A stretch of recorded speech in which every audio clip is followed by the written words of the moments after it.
It was supposed to be a peaceful day, the kind of day you look forward to all week.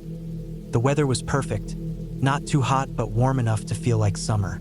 My dog, Abby, was raring to go, her tail wagging in excited circles as we loaded up our gear. My mom and I had planned this for weeks. A simple hike along a trail that cut through a dense forest near the foothills of the Rockies. We were used to these hikes, me and Abby, and my mom always enjoyed the time to herself. But this time, something was different. I could feel it, but I couldn't quite put my finger on it. Abby, though, she knew. We started out on the trailhead around 10:30 a.m. The sun had just risen over the ridge, and everything was quiet except for the occasional chirp of birds in the distance.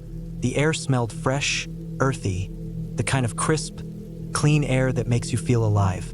The trail itself wasn't overly challenging, just a few steady inclines through the forest, with the occasional break in the trees that allowed us to look out over the valley below.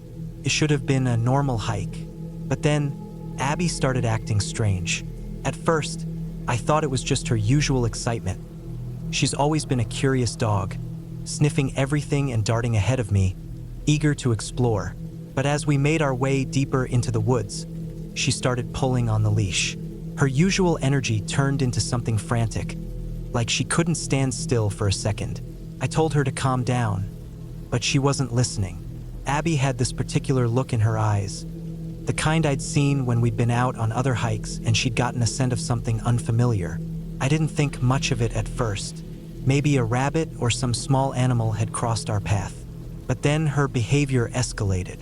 We just reached a narrow part of the trail when Abby started growling. I've never heard her growl like that before.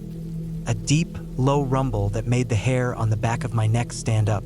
She backed up quickly, dragging me a few steps along the path. I tugged on the leash, trying to calm her down, but she was completely focused on something I couldn't see.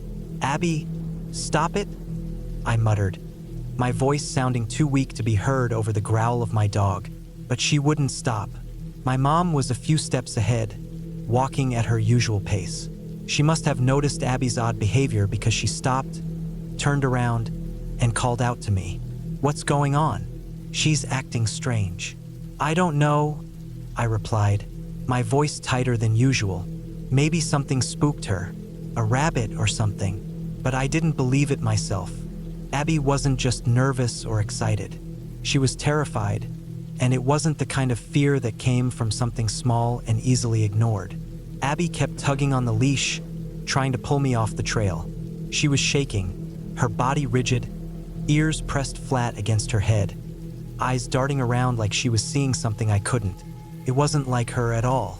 She was a tough dog, one who'd been through some serious hiking in the mountains, who'd faced off with wild animals before. But this was different. "I think we should turn back," my mom said, her voice sounding far more serious than I'd ever heard it on a hike. "This isn't normal." "I know," I replied. My heart was racing. I couldn't explain it, but a sense of unease was creeping in. Something wasn't right. I finally managed to get Abby to calm down enough to keep walking, but her nerves were still on edge. We made our way down the trail, moving slowly, both of us on high alert. Every step felt louder than usual. The birds that had once sung happily overhead seemed to fall silent. Even the breeze stopped rustling through the trees. The world seemed to close in around us, and I couldn't shake the feeling that something was watching us. We reached a small clearing about half a mile farther, where the trail split. One path led down toward the valley, while the other curved around the ridge, offering a panoramic view of the surrounding mountains. We stopped for a break, letting Abby drink some water, but the dog couldn't relax. She kept her nose pressed to the ground, sniffing the air frantically, like she was trying to track something. "Let's just stay here for a minute," my mom suggested, taking a seat on a large rock. She seemed calm, but I could see the tension in her shoulders. She could feel it too. I leaned against a tree, trying to breathe deeply, but every time I did, I felt like there was something in the air, something thick and heavy. That's when I noticed it. Faint, unsettling scent.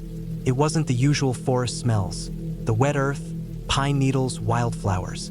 This was something different, something I couldn't place. The hairs on the back of my neck prickled. Abby, meanwhile, was pulling again, but this time it was more aggressive, more frantic, like she was about to snap. I yanked her back to my side, trying to get control of her, but she wasn't listening. "Maybe we should turn back now," I said, my voice low and tight. My mom didn't argue. "Yeah," she replied, standing up. "Let's head back. Something's not right." We started walking back down the trail, but Abby's behavior only got worse. She wasn't just pulling now.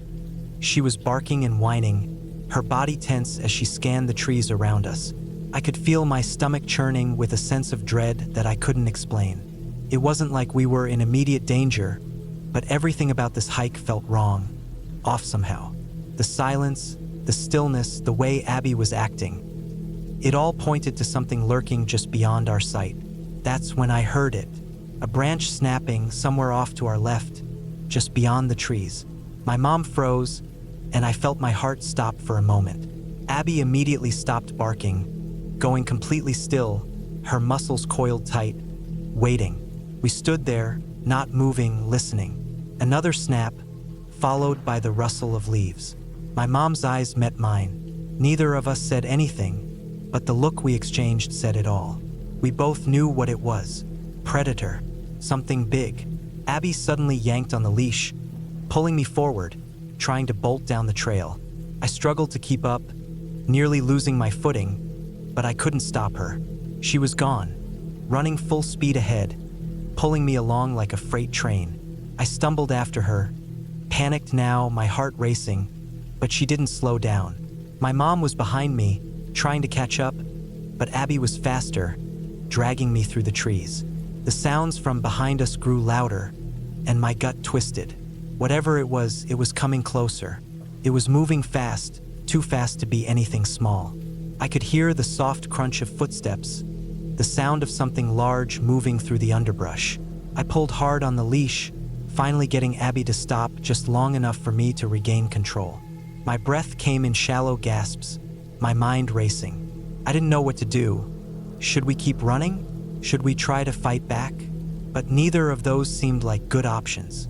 We were out in the middle of nowhere, and whatever was out there in the woods had the advantage. I looked over at my mom. She was just as terrified as I was, her face pale as she surveyed the trail behind us. We couldn't see anything.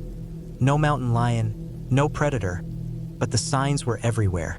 Abby's behavior, the silence, the feeling of being watched. "We need to get out of here," I said, my voice strained. "Now." My mom nodded, and we started to move faster, carefully at first, but then more urgently as we pushed our way down the trail. Abby was pulling us forward now, sensing our fear and using it to fuel her frantic energy. We were running, but it felt like the woods were closing in on us. The silence was oppressive, and the air seemed too thick, too still. I couldn't shake the feeling that something was right behind us, watching us, waiting for the perfect moment. Finally, after what felt like hours of scrambling through the dense woods, we saw the clearing ahead, the end of the trail. We pushed through the final stretch, our hearts pounding in our chests, until we emerged into the open. We didn't stop until we were back at the car. Abby was shaking, but she was calmer now, her body still tense. My mom and I didn't say much as we loaded our gear back into the car. We were both too shaken, too relieved to speak. It wasn't until we were driving back down the mountain, the last of the trail behind us, that we both exhaled at the same time, a collective sigh of relief. Neither of us spoke about it for the rest of the day, but we both knew something had been stalking us. We might never know what it was, but I'll never forget the way Abby had acted, the way she had known long before we did. And I'll never forget the fear that gripped me that day, the kind of fear that tells you, deep down, that if I'd been alone, it might have ended very differently.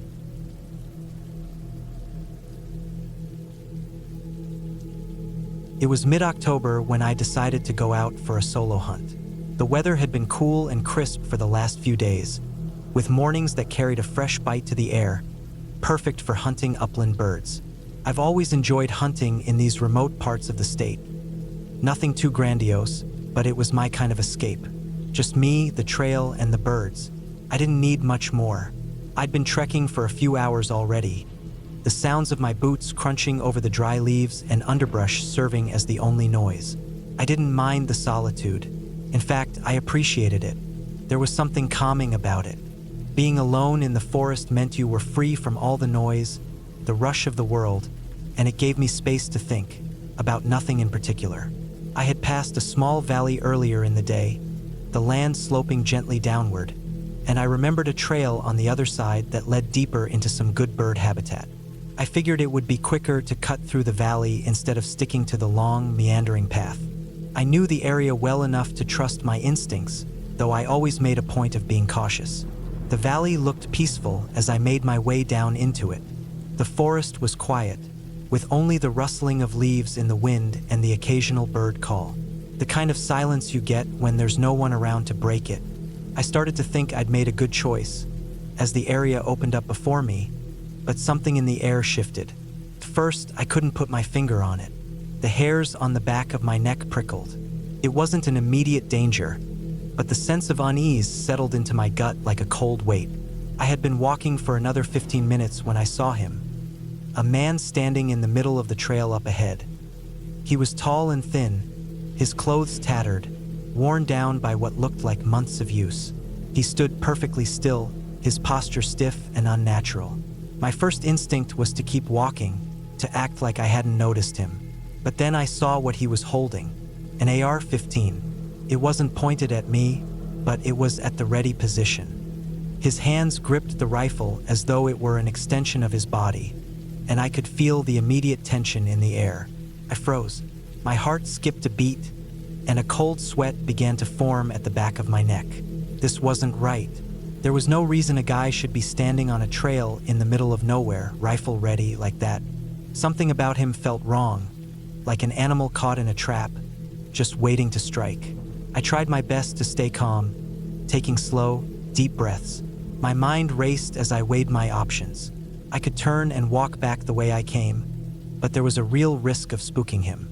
And if he did something, if he turned aggressive, I would be too far out of sight for anyone to hear me. The safest bet, I figured, was to keep things casual. But how to approach someone like that? How do you talk to someone you know is dangerous without making it worse? "Hey!" I called out, keeping my voice steady. "I'm just out bird hunting. How are you doing?" I could hear the slight shake in my voice despite how hard I tried to mask it. My body was on edge, and I couldn't stop it. His eyes didn't meet mine immediately. They were darting, shifting, scanning the trail behind me before flicking back toward me. He didn't respond right away, which only made my unease grow. "Fine," he muttered. A long pause followed before he spoke again, his words slow and deliberate. "I'm hunting deer." I tried not to let the disbelief show on my face. Deer season wasn't open in this part of the state. I knew that for sure. And on top of that, an AR-15 wasn't even legal for deer hunting in this area. It wasn't the right weapon for that. But something was off. His appearance, his demeanor. This guy wasn't dressed for hunting at all. His clothes were filthy, his face covered in a few days' worth of scruff. He hadn't showered in what looked like a week, at least. His skin was pale, drawn tight over bones that seemed too prominent. If I had to guess, he was probably in his early 50s, though it was hard to tell with the way he looked. The most disturbing thing about him, though, was the way he carried himself. He didn't seem interested in a normal exchange. His eyes were too intense, his movements twitchy and erratic. And his voice, it lacked the calm confidence of someone who was just out hunting. It was sharp, edged with an underlying tension that set off every alarm bell in my head. I forced a small smile, trying to maintain control of my breathing. "Do you know the best way for me to go to find some birds?" I asked, my tone trying to sound as casual as possible, even though I felt anything but. His eyes narrowed for a moment. Then, after what seemed like an eternity of silence, he spoke again, his voice cutting through the stillness like a knife. "Well, I imagine you might find some back the way you came." The emphasis he placed on "back the way you came" was too much. The sharpness of his tone, the way his eyes locked onto mine, told me everything I needed to know. He wanted me gone, and fast.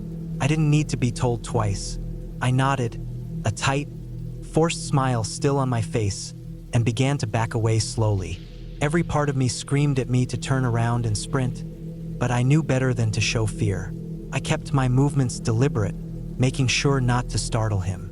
But my heart was pounding in my chest, and my mind was racing, trying to figure out if I had missed any signs that could explain what was going on. As I took each step back, I kept my eyes on the man, the rifle still poised at the ready.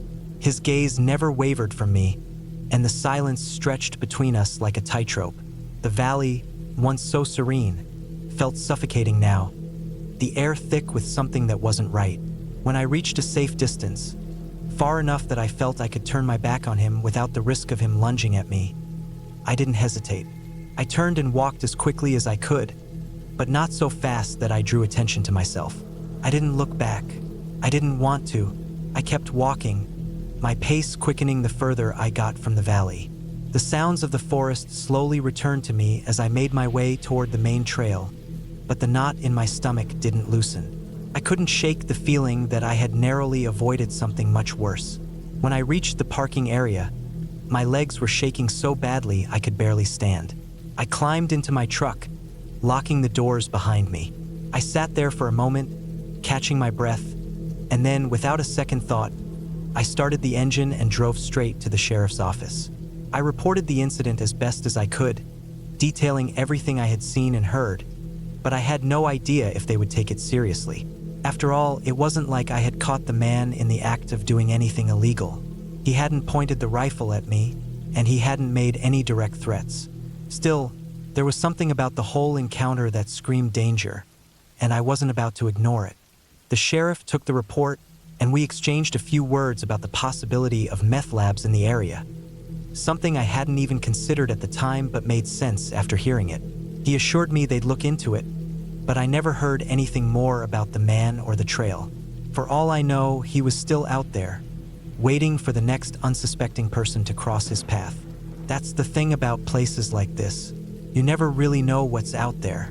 One minute you're walking through a peaceful valley, and the next you're staring down the barrel of a rifle, wondering if you'll make it out alive. But in the end, I was lucky. I got out. Some people don't.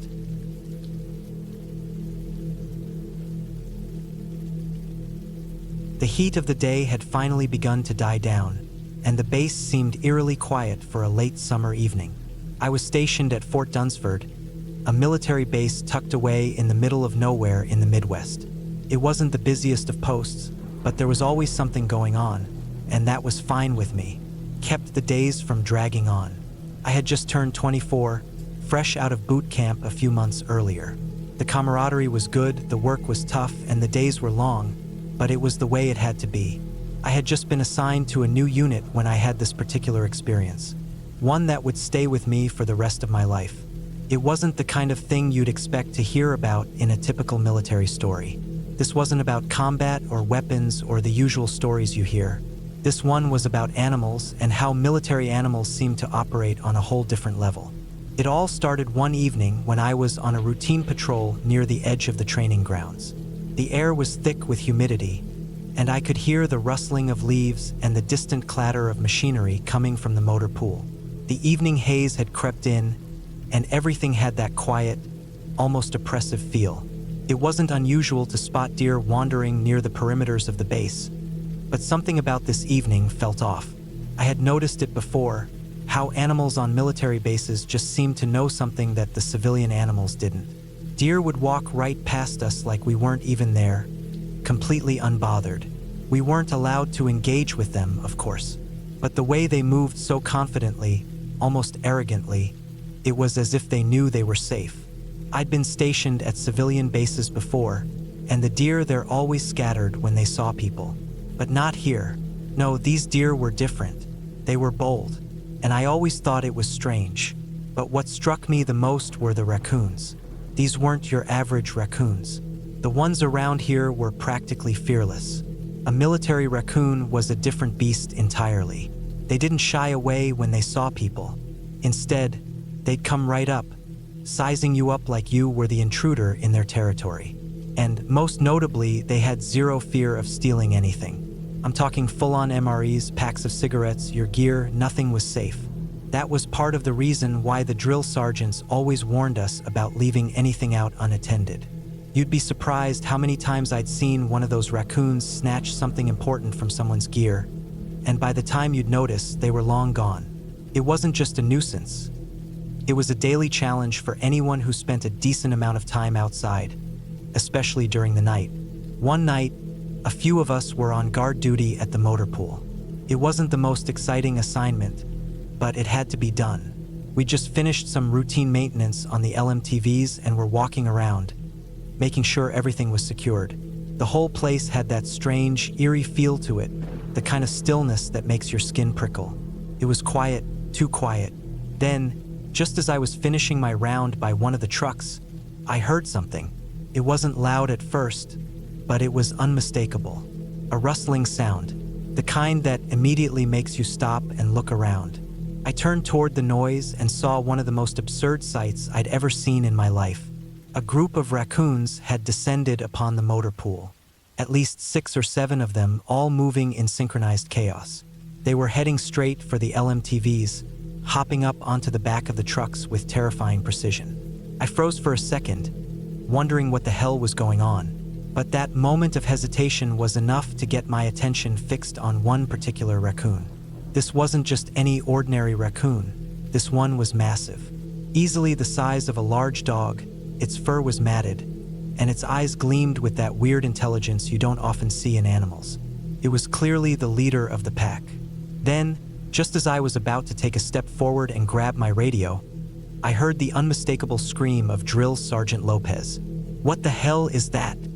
Lopez was stationed with us on guard duty that night, and I could already hear the panic in his voice. His scream echoed through the night air like a battle cry. In one swift motion, I saw him scramble into the back of one of the LMTVs, his rifle raised. But it was too late. The raccoons had already begun their heist. Couldn't help it. I actually chuckled under my breath. The scene unfolding in front of me was nothing short of pure chaos. Lopez, who had seen everything from mock combat to real training, was now screaming at the top of his lungs as he fired off a few blank rounds into the air.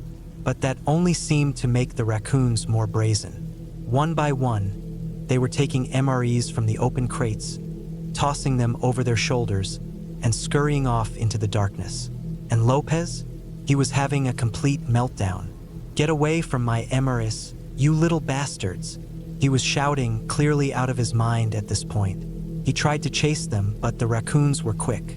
They zipped around the LMTV like a blur, each one grabbing as much as they could carry. I watched, amused, as one of them managed to drag an entire MRE package out of the back of the truck. Another managed to steal a half-eaten ration from a different crate. I couldn't believe what I was seeing. The raccoons didn't just steal for the sake of stealing. They were meticulous, efficient little thieves. They had their priorities in order. They knew that the MREs were the prize, and they didn't hesitate to snatch as much as they could before running off into the nearby woods. Lopez had completely lost it at this point, still firing off blanks into the air, trying to scare them away. It was clear he wasn't going to get them to stop anytime soon. The raccoons didn't even flinch. They simply looked back at him as if to say, "Nice try, human," and kept going about their business. A few more shots rang out, and finally the raccoons seemed to have had enough. They scurried off into the underbrush, disappearing into the trees like they were ghosts. Lopez stood there for a few moments, panting, his hands trembling as he lowered his rifle. His face was flushed, his eyes wide with disbelief. I didn't know whether to feel bad for him or to burst out laughing. It was one of the most surreal things I'd ever seen. The way he stood there, bewildered, was almost comical. It was like a man who had fought in real combat but couldn't deal with a bunch of angry, thieving raccoons. Couldn't hold it in anymore. I burst into laughter, and from the corner of my eye, I saw a few others nearby chuckling too. Lopez looked at us with a mixture of disbelief and pure embarrassment. "I'm going to fucking kill them," he muttered, shaking his head. But I could tell he wasn't going to try again. The raccoons had won this round. The rest of the night went by quietly after that. We secured the area, making sure there were no more MREs left unattended, and waited for the rest of the shift to pass. But every now and then, I'd catch myself laughing, thinking about Lopez's meltdown and the raccoons calmly waddling off with their spoils. I don't think I'd ever seen anything so absurd in my time on base. When the morning came and the sun began to rise, the base was back to its usual routine. But for a few of us, that night would always be a story to tell. And Lopez? Well, he never lived that one down. We still bring it up every now and then. Hey, remember the time you let a bunch of raccoons steal all our emeries? Always good for a laugh. And as for the raccoons, they continued to rule the night, unaffected by our presence. It was their territory, and we were just guests, a reality that was hard to ignore after that night.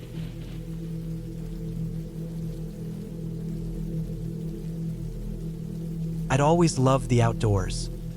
My parents had been taking me camping ever since I could remember. It was our thing, something that connected us in a way nothing else did. But that weekend in Arizona, something felt off. The desert heat was unrelenting, the kind of heat that bakes your skin and makes the air feel thick and heavy. It was August, and even though I was used to hot summers, Arizona's desert had a different kind of intensity to it. We had set up camp near a small mountain range, deep in a remote section of Arizona, a place that felt like it was just the three of us and nature. I was 26, my parents in their mid-50s, and while I was content to sit by the campfire and relax, my mom was always the adventurous type. She was the kind of person who loved hiking for hours, searching for new trails, and exploring the unknown. My dad, on the other hand, preferred to sit back, take it easy, and enjoy the quiet. He wasn't as keen on hiking as Mom was. That day, though, things took a weird turn. I remember the morning clearly, bright and cloudless. The sun had already begun its blistering climb into the sky. My dad had made his usual grumbling remarks about how the heat would only get worse, but Mom, as usual, was having none of it. I had been up for a while, making breakfast at the campfire, when I overheard their conversation. My dad said something along the lines of, "You really don't have to go alone, Karen. It's too hot for a hike like that." But Mom didn't listen. She was already tying her hiking boots, throwing her water bottle into the backpack, and adjusting the straps like she was preparing for battle. She wasn't angry with my dad, but there was a sharpness in her voice, a slight edge that told me she was getting annoyed. There were moments when they didn't see eye to eye, and that morning seemed to be one of them. I think Dad was more annoyed by her insistence than worried, though. "Fine, you do you," he said, shaking his head as he took a seat by the fire again. I didn't pay much attention after that, just focused on my breakfast. Mom left soon after, disappearing down the dusty trail that led deeper into the desert, her form growing smaller against the vast, sun-bleached landscape. At first, I didn't think anything of it. She'd been hiking for years, and it was a normal thing for her to go off on her own for a few hours. But as the hours passed, the heat became unbearable, and I started to wonder if she'd made a mistake. I wasn't particularly worried, but I couldn't shake a small nagging feeling at the back of my mind. When the sun was at its highest point, I decided to go check on her, just to be sure. I didn't feel any real urgency, but something about the stillness in the air felt off, like the world had gone silent just for a moment. I grabbed a bottle of water, stuffed it in my bag, and started down the same trail she'd taken. The desert was relentless. The sand beneath my boots felt like it was sucking the life out of me. The cacti loomed in the distance, casting long, thin shadows, their spines sharp against the brilliant blue sky. I wasn't particularly afraid of being alone in the desert, but as I walked further, I started to realize how isolated we truly were. No other campers in sight, no trails to follow other than the one my mom had left behind. It took me about an hour to reach the point where I thought she might be. My legs were aching, and I could feel the sunburn starting to creep up on me. Then I saw it. At first, I thought I was seeing things, like the heat was playing tricks on my eyes. A man was walking down the trail ahead of me. He was bare-ass naked. I could barely make out his figure against the sparse vegetation, but there was no mistaking it. He was walking with purpose, not stopping, not even glancing my way. He had the kind of confidence that told me he didn't care what I thought. His skin was deeply tanned, weathered by the sun, and his body had the look of someone who spent a lot of time outdoors. He didn't seem bothered by my presence, though I was having trouble wrapping my mind around the situation. I hesitated, unsure whether to approach him or turn back.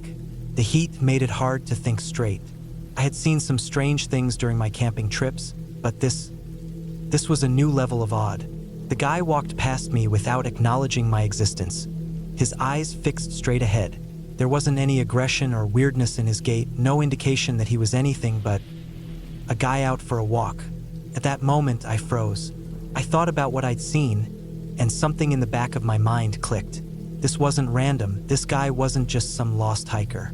I had heard about something like this. There was a nudist colony nearby, a place I'd never expected to encounter. It was tucked away in the desert, hidden enough that no one could just stumble upon it, but not so secret that it didn't exist. I quickly turned back, retracing my steps, hoping to avoid any more awkward encounters. I wasn't afraid. I wasn't expecting anything bad, but the situation felt bizarre. The trail back to camp seemed longer somehow. It was as if the desert had swallowed up my sense of time. When I finally made it back to camp, I saw my dad still sitting by the fire. I told him about what I'd seen, but I didn't make it sound like I was rattled. I just shrugged it off. "You've heard of that place, right?" I asked. He looked up, a little surprised, but nodded slowly. "Yeah, I've heard rumors about it. They're pretty private folks." I couldn't really process it at the time.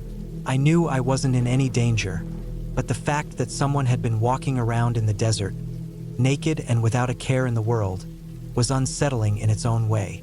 Later that evening, as the sun dipped behind the horizon and the temperature began to drop, I couldn't help but feel an eerie sense of isolation. The thought of that man walking along the trail like it was the most natural thing in the world kept coming back to me. I had read stories about nudist colonies before, but actually encountering one, albeit indirectly, was something else entirely. We stayed another night in Arizona, but the experience stayed with me. I didn't let it ruin the trip, but it had altered something inside me.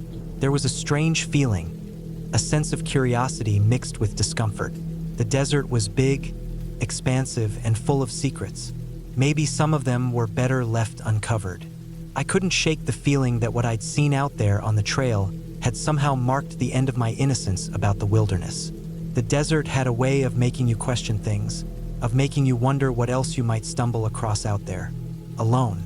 As for my mom, when she finally returned to camp later that day, she had no idea what had happened. She seemed a little out of sorts, like she was carrying something that I couldn't quite place. I didn't ask her if she'd seen anything unusual, and she didn't mention anything. I didn't want to know. Sometimes it's better to leave things unsaid. But I never forgot that hike, and the man, and the strange world that was just beyond the familiar trails we all knew so well.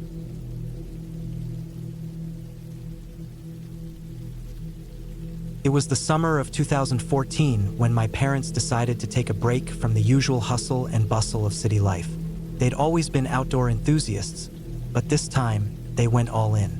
They decided to take a week-long canoe trip deep into the boreal forests of northern Saskatchewan. The nearest town was hours away by car, and beyond that, there were only logging roads and dense forest.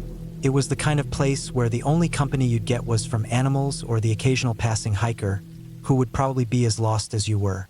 My parents were in their late 40s at the time, adventurous but practical, and had made this type of trip before, though nothing quite like this.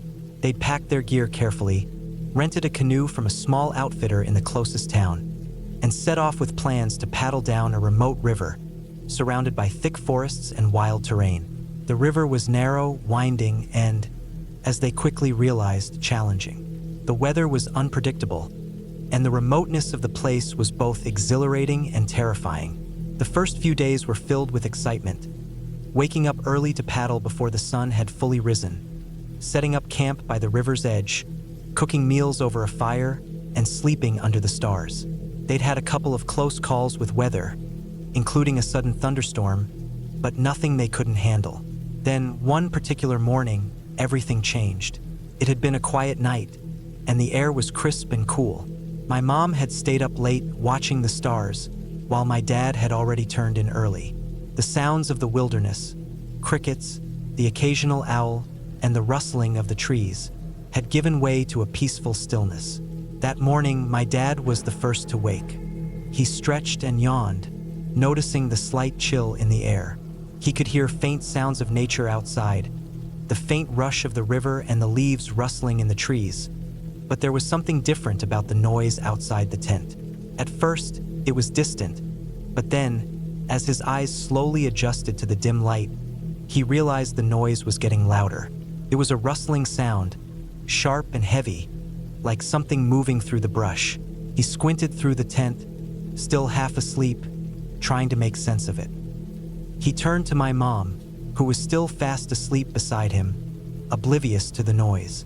He leaned over to nudge her, but before he could even get his hand out, something happened. The whole side of the tent suddenly collapsed in on him, pressing down with an enormous weight. His first thought was panic. His body jerked, trying to move, but he couldn't. The weight on top of him wasn't soft like a blanket. It felt more like a solid, heavy mass pushing down from above. My dad had no idea what was happening. Was it some kind of bear? Maybe a moose? It didn't make sense. He tried to wriggle free, but the fabric of the tent seemed to trap him, the weight on top of him compressing him into the ground.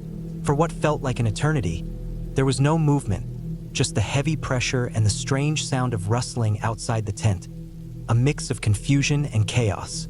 Then, just as quickly as it had begun, the pressure lifted. The tent snapped back into place, and my dad finally took a breath, his body shuddering as adrenaline rushed through his veins. He didn't even have time to think. He scrambled, pushing the tent flap open, desperate to understand what had just happened.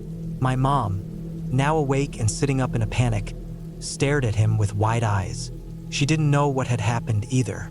They both froze for a moment, looking out into the morning light. And there it was.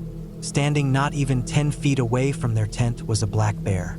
It wasn't charging or acting aggressively, but it looked startled, confused.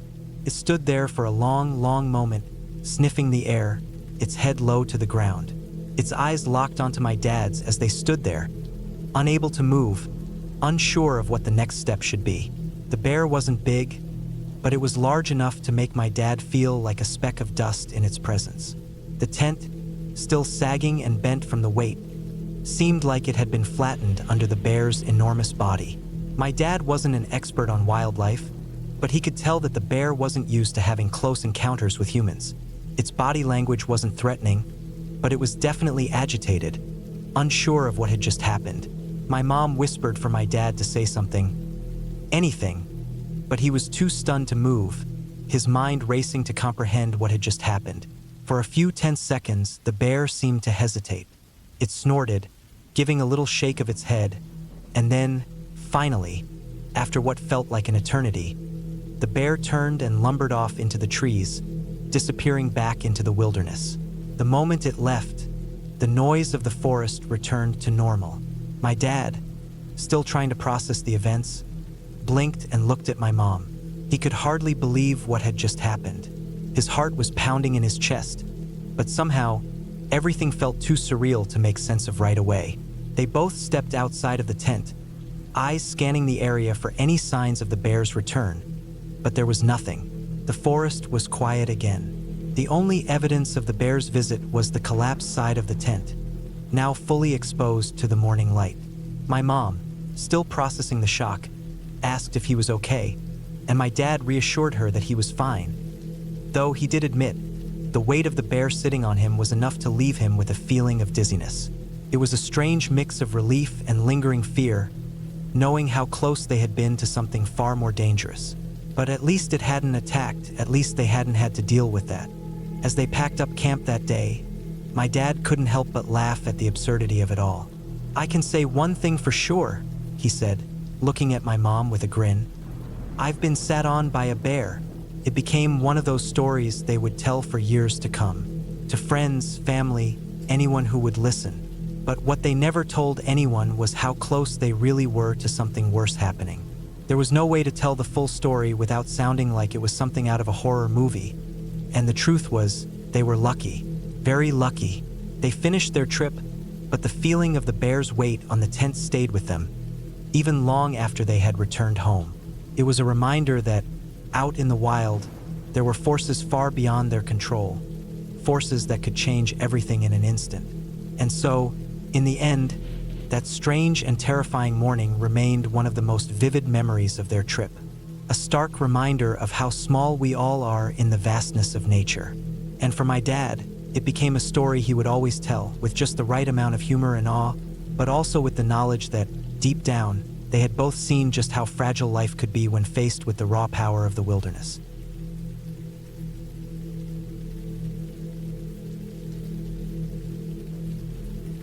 We had been planning this hike for weeks. The idea of spending a few days out in the Georgia wilderness was something we all needed. A break from the noise of the city, the constant hum of phones, the endless work, and the pressures of life.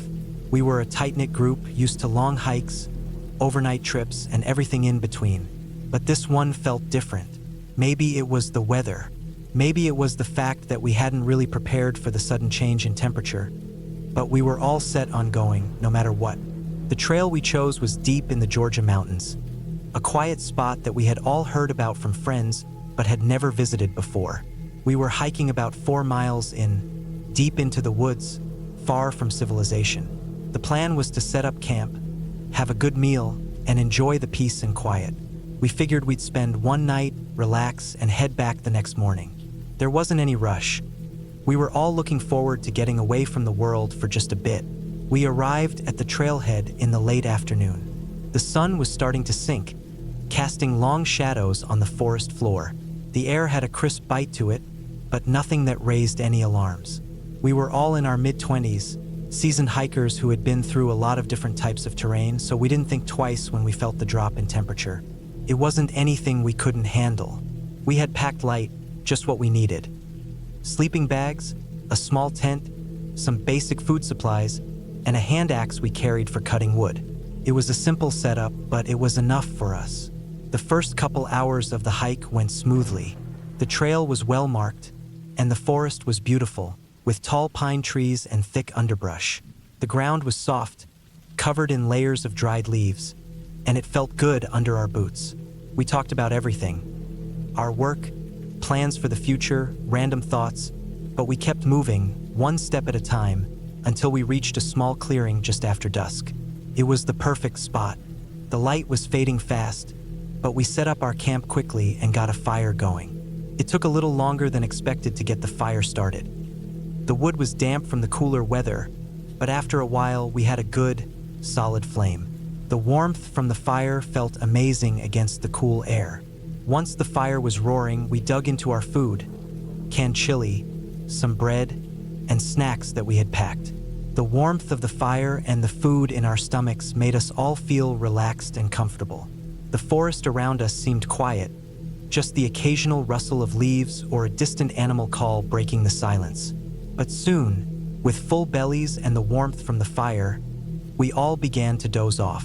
I remember falling asleep with the crackling of the fire in my ears. The heat from the flames was perfect, and despite the cold night, I felt cozy in my sleeping bag. My friends and I had spread out a little, but we were all close enough to the fire to stay warm. It wasn't long before I was out, the sounds of the woods and the fire lulling me into a deep sleep. That is until I woke up to something I never expected. I was lying on my side, facing the fire, and I had no idea how long I had been asleep. Something stirred me from my sleep, a soft tap on my foot. At first, I thought I was dreaming, but then the tap came again, this time harder. I opened my eyes slowly, blinking against the darkness, and there was my buddy, Mike, crouched down next to me. He didn't say anything, just looked at me with wide eyes. I followed his gaze. There, near the dying fire, were 2 wild boars. They were snuffling around, rooting through the dirt, not noticing us at all. My heart started racing. Wild boars in Georgia could be huge, up to 150 pounds, and they weren't the kind of animals you wanted to mess with. They were strong, unpredictable, and they didn't back down easily. Mike and I froze. We didn't move a muscle, barely even breathed. The boars, meanwhile, were totally oblivious to us. They were grunting and sniffing, kicking up dirt near the fire like they were looking for food. Our eyes met, and I could see the fear in Mike's face. I nodded to him, silently urging him to stay still. We both knew how dangerous these animals could be. The fire had already started to die down, the orange glow flickering weakly against the dark of the night. The air felt colder now, and I could hear the occasional snap of a twig or the rustling of leaves as the boars continued to root around. They were only about 15 feet from us. The firelight flickered across their coarse fur, and I could see the tusks jutting out from their snouts. They were massive, bigger than I had imagined, with muscles rippling under their skin. I could feel my heartbeat in my chest, pounding harder with every passing second. But neither of us moved. We knew we couldn't afford to make a sound, let alone make any sudden movements. If we startled them, there was no telling how they would react. We had nothing to defend ourselves with. The hand axe was out of reach, buried under some of our gear, and I couldn't tell if it was even sharp enough to do much if it came to that. For what felt like an eternity, we stayed like that, motionless. I watched the boars, the flickering firelight casting eerie shadows on their rough coats. They were big, strong animals, and there was no doubt in my mind that if they decided to charge us, we'd be in serious trouble. Every once in a while, one of them would grunt or snort, sending a shiver up my spine. The fire was nearly gone by the time the boars finally lost interest in the area around us. The dirt around the fire was all churned up now, and they were moving off toward the edge of the clearing. But even then, we didn't move. We waited until they had completely disappeared into the woods, their grunts fading into the distance. Only then did we allow ourselves to relax, but just slightly. We stayed still for a few more minutes, not speaking, not even looking at each other. It was as if the stillness of the night had become a part of us. Eventually, Mike gave me a little nod, signaling that he was going to grab the axe. I gave him the go-ahead, and he slowly crawled over to our gear. I stayed on my side, watching the shadows of the trees in the distance, listening to the occasional creak of branches swaying in the wind. When Mike returned, we just sat there for a while, not talking. We knew we were lucky. The boars could have easily charged us if we had done anything wrong. The rest of the night was eerily quiet. I don't know if it was the fear from earlier still lingering, or the shock of the encounter, but I couldn't sleep after that. Every little sound felt amplified in the stillness. I kept staring into the woods, convinced that the boars might return. Mike was in the same boat, I could tell. He wasn't sleeping either, and every now and then, I'd catch him glancing nervously toward the edge of the clearing, where the boars had vanished. As the hours dragged on, the cold only deepened. The wind picked up slightly, making the fire pit crackle with tiny pops. By the time the first light of dawn began to creep over the horizon, we finally let ourselves relax. The sun's first rays felt like a blessing. It was a signal that the danger had passed, that we had made it through the night. We never spoke much about the boars after that. We packed up camp in silence, the earlier excitement of the night replaced by a quiet, mutual understanding of just how close we had come to disaster. We didn't need to talk about it. We both knew we had narrowly escaped a potentially deadly situation. There was no glory in it, no pride, just the understanding that sometimes you get lucky in the woods and sometimes you don't. We hiked back out, the path now familiar in the morning light. The sun was warmer now, the air lighter. The boars were a distant memory, but that feeling, the weight of what could have happened, stayed with me for the rest of the day. It was the kind of experience that made you realize just how vulnerable you were in the wilderness and how small you felt in the grand scheme of things. When we finally made it back to the trailhead, we didn't say much. We just packed up our gear and headed home, grateful to be alive, thankful for the safety of the city, and maybe a little more cautious about our next camping trip. It was a reminder that nature doesn't care about us. It's wild, unpredictable, and we're just guests in its territory. And sometimes you get lucky.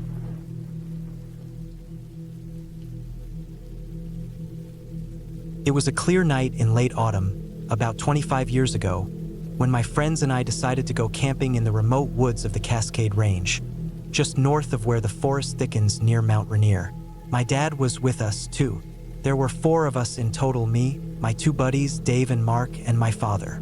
We had made the decision to go camping just for the weekend, to escape the daily grind, to reconnect with nature. It seemed harmless enough at the time, Little did we know, that decision would be one we wouldn't soon forget. We had set up camp near a small, meandering creek. The sun had set hours ago, and now, the woods around us were bathed in the thick shadow of night. The fire crackled in the center of our campsite, sending out the warm glow that flickered off the trees surrounding us. The night air was crisp, cool enough to make your breath visible. We had already eaten dinner, nothing special, just some canned chili and instant coffee. We sat around the fire, drinking, talking about random stuff, and watching the flames dance, unaware of what was waiting for us. At first, it was just a faint feeling, a sense that something wasn't quite right, but none of us paid much attention to it. As the evening wore on, we joked around and played cards, our laughter breaking the silence of the woods. I, however, had a nagging feeling. I had always been a light sleeper, and something about the way the trees moved in the wind felt off. It was hard to explain, but it was almost as though the trees weren't swaying naturally. It was a feeling that lingered in the back of my mind. Then it started. The first rock hit the edge of the fire pit with a soft thud, rolling a little before stopping just short of the flames. We all looked at each other, confused. None of us had thrown it, and there was no reason for anyone to be out there. We were miles from the nearest road. Dave joked that it was probably a raccoon or a squirrel, but I wasn't so sure. We were in a pretty remote spot, and there was no sound of animals moving around. It wasn't the sound of something rummaging through the underbrush. It was just odd.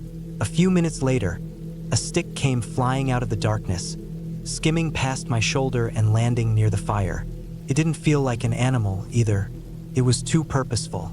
The air around us seemed to grow heavier, like something was just beyond the reach of our campfire's light. We all stayed quiet for a few moments, eyes scanning the trees, but there was nothing, just darkness. After a brief pause, Mark stood up, trying to make light of the situation, suggesting that it was probably just some prankster kids from a nearby campground. We all tried to laugh it off, but the unease had settled in. And then the eyes. It wasn't immediate, but after a while, I began to notice a reflection from the trees. It was subtle at first, just a flicker of red, as if something was staring at us from the darkness beyond the firelight. I wasn't sure if I had imagined it, but when I shined the flashlight in that direction, the red eyes glinted back at me. They were higher up than any animal's eyes should be, almost at head height, but there was nothing there. I passed the flashlight over the area, but the eyes were gone. I turned the beam away, but the sensation didn't leave. They had definitely been there. My heart started beating faster. It was someone maybe out there watching us. I wasn't the only one who noticed it. My dad had been sitting by the fire, his back to the woods. I could tell he had seen the same thing, but he didn't say anything. He just kept staring into the flames, as if willing himself not to react. I wondered if he was as freaked out as I was. The odd occurrences didn't stop there. For the next hour or so, more sticks and small rocks kept landing near the fire, always with perfect timing, as if whatever was out there knew exactly when to strike. It wasn't aggressive. Nothing big, just the occasional light tap against the fire pit or the crackle of a twig hitting the ground. But it was constant, and it was getting to the point where we couldn't ignore it any longer. Every time we turned the flashlight toward the trees, there was nothing to be found, but the feeling that something was hiding, something just beyond the light, was palpable. Eventually, the noise stopped. We sat in the uneasy quiet, the fire crackling softly, the wind rustling the leaves above us. For a moment, it almost felt like nothing had happened at all. Mark suggested that maybe we just hadn't noticed before, that animals had been out there for hours and we just hadn't paid attention. We were all tired, so we decided to go to bed. It seemed like the strange events had stopped, and maybe they had, but I couldn't shake the feeling that something was wrong. Later that night, around 5 a.m., I woke up. I had been having a restless sleep, tossing and turning, the smell of pine and damp earth in the air. I didn't know why I had woken up, but when I did, the tent felt unnaturally still. I could hear the distant hum of the creek, but something was off. I could smell something, a rotten, pungent odor that seemed to have appeared from nowhere. It was overwhelming. My stomach churned. I thought maybe it was just the wet leaves from the trees. But no, this was worse. Much worse. Before I could even think about what was going on, I heard it. Footsteps. Slow and deliberate. Heavy, like someone or something was walking toward the tent. My heart skipped a beat. It wasn't an animal. I knew that much. The steps were too methodical, too human. I froze, not wanting to make a sound, barely breathing. My dad, who was sleeping in the same tent, must have heard it too. He stirred, his voice barely a whisper. "What's that?" I didn't answer him, too scared to speak. The footsteps grew louder, closer now. And then, the smell hit me again, stronger this time, almost unbearable. My dad's breathing quickened. I could hear the anxiety in his chest. Then, without a word, he shook the side of the tent with his hand. "Get the fuck out of here," he yelled, his voice low but furious, almost primal. There was a brief pause, an eerie silence that hung in the air, before the footsteps suddenly stopped. The smell dissipated just as quickly as it had come. A few seconds later, the sound of something heavy moving away from the tent reached my ears. It was as if whatever it was had turned and fled. The tension in the air was almost suffocating. Neither of us moved. We just lay there, staring at the dark canvas of the tent, listening for any sign that it might come back. Didn't. We stayed awake for the rest of the night, neither of us able to get back to sleep. By the time the first light of dawn broke through the trees, we packed up our camp quickly. We didn't even bother to cook breakfast. We just wanted to leave. There was no trace of whatever had been out there. No sign in the dirt, no footprints, no marks in the leaves. But we both knew something had been there. We didn't talk much on the way back to the car. My dad seemed just as shaken as I was, maybe more so. I never asked him about it afterward. We didn't need to say anything. We both knew what had happened. It wasn't some wild animal, nor was it another camper. Whatever it was, it had been something else. That was the last time I ever went camping in that part of the Cascades.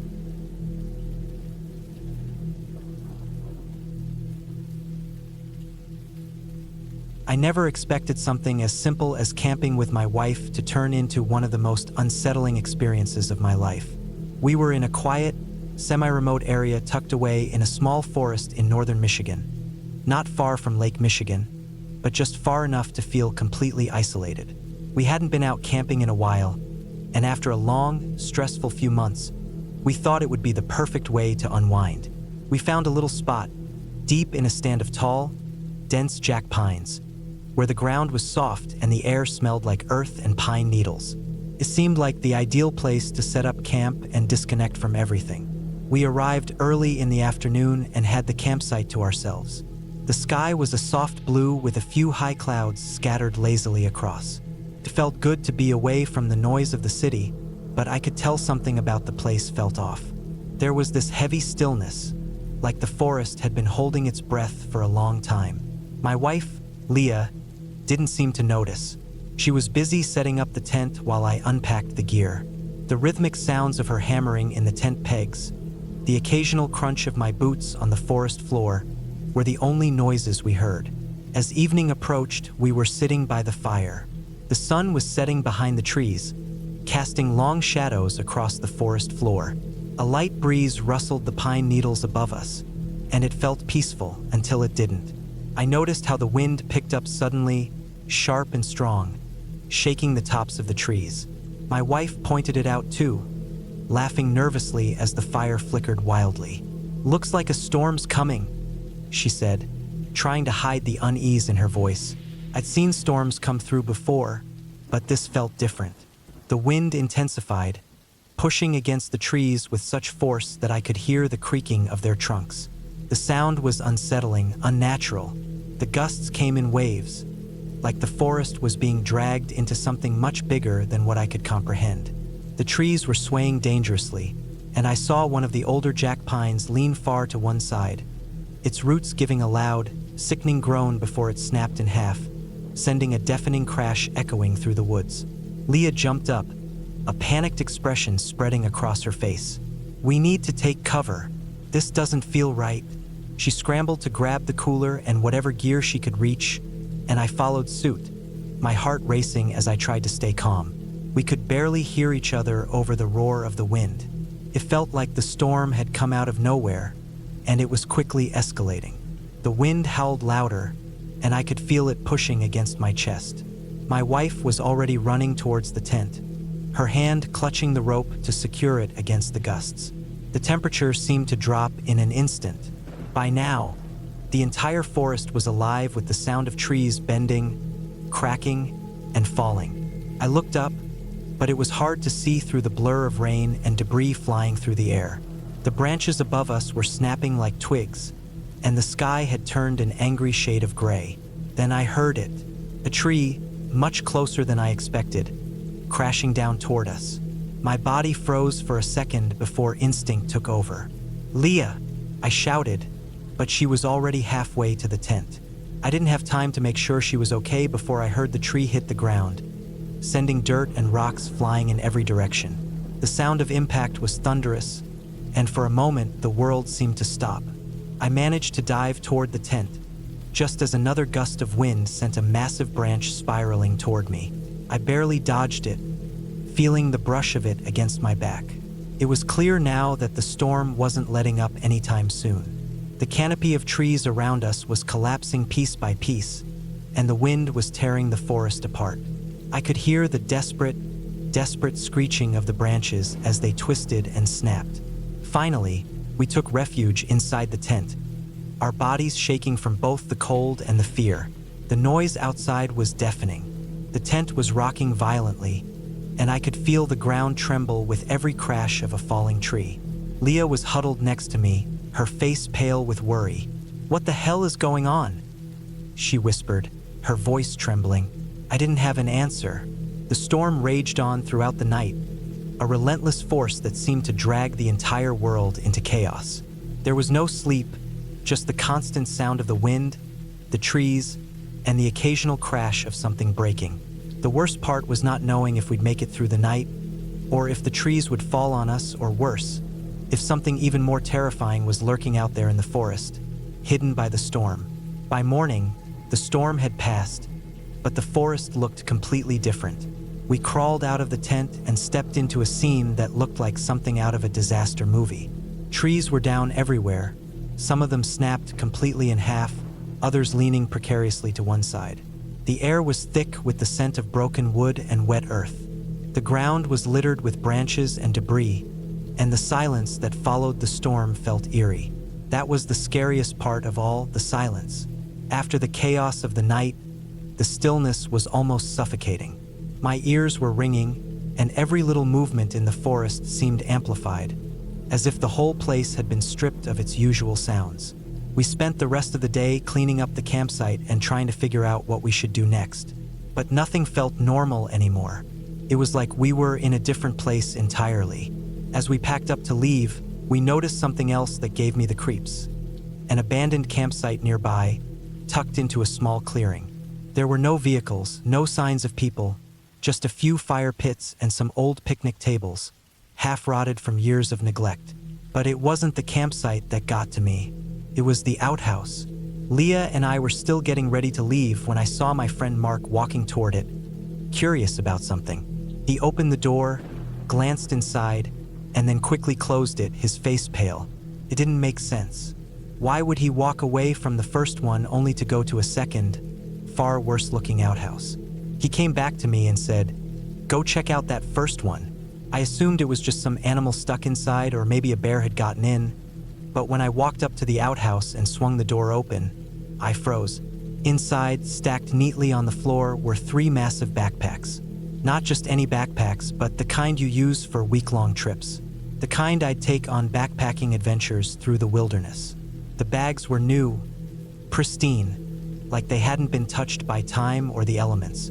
At first, I thought someone must have left them behind, but why would anyone leave such expensive, high-quality gear in an outhouse? And then I opened them. The first 2 bags were full of camping gear. There were sleeping bags, lightweight stoves, a cooking set, hiking boots, and even a portable tent. All of it in perfect condition. The 3rd bag, however, was full of Skittles. Bulk bags, small bags, tropical, regular, sour, every flavor imaginable. It was surreal. Not a single other item, just hundreds of bags of Skittles stuffed into this enormous backpack. I didn't know what to think. Who leaves their gear behind for some candy? It didn't make any sense. It wasn't like someone had just dropped them there and left. No, they were deliberately placed inside, neatly, almost as if someone had intended for them to be found. But why? We never saw a single person during our 4-day stay at that camp. Not a soul. We kept the bags there, as weird as it was, and when we finally packed up to leave, we notified the COs about the odd discovery. But to this day, I can't shake the feeling that there's something more to that place. The Skittles, the abandoned gear, the windstorm, it all felt like some kind of strange warning, one that I still don't understand.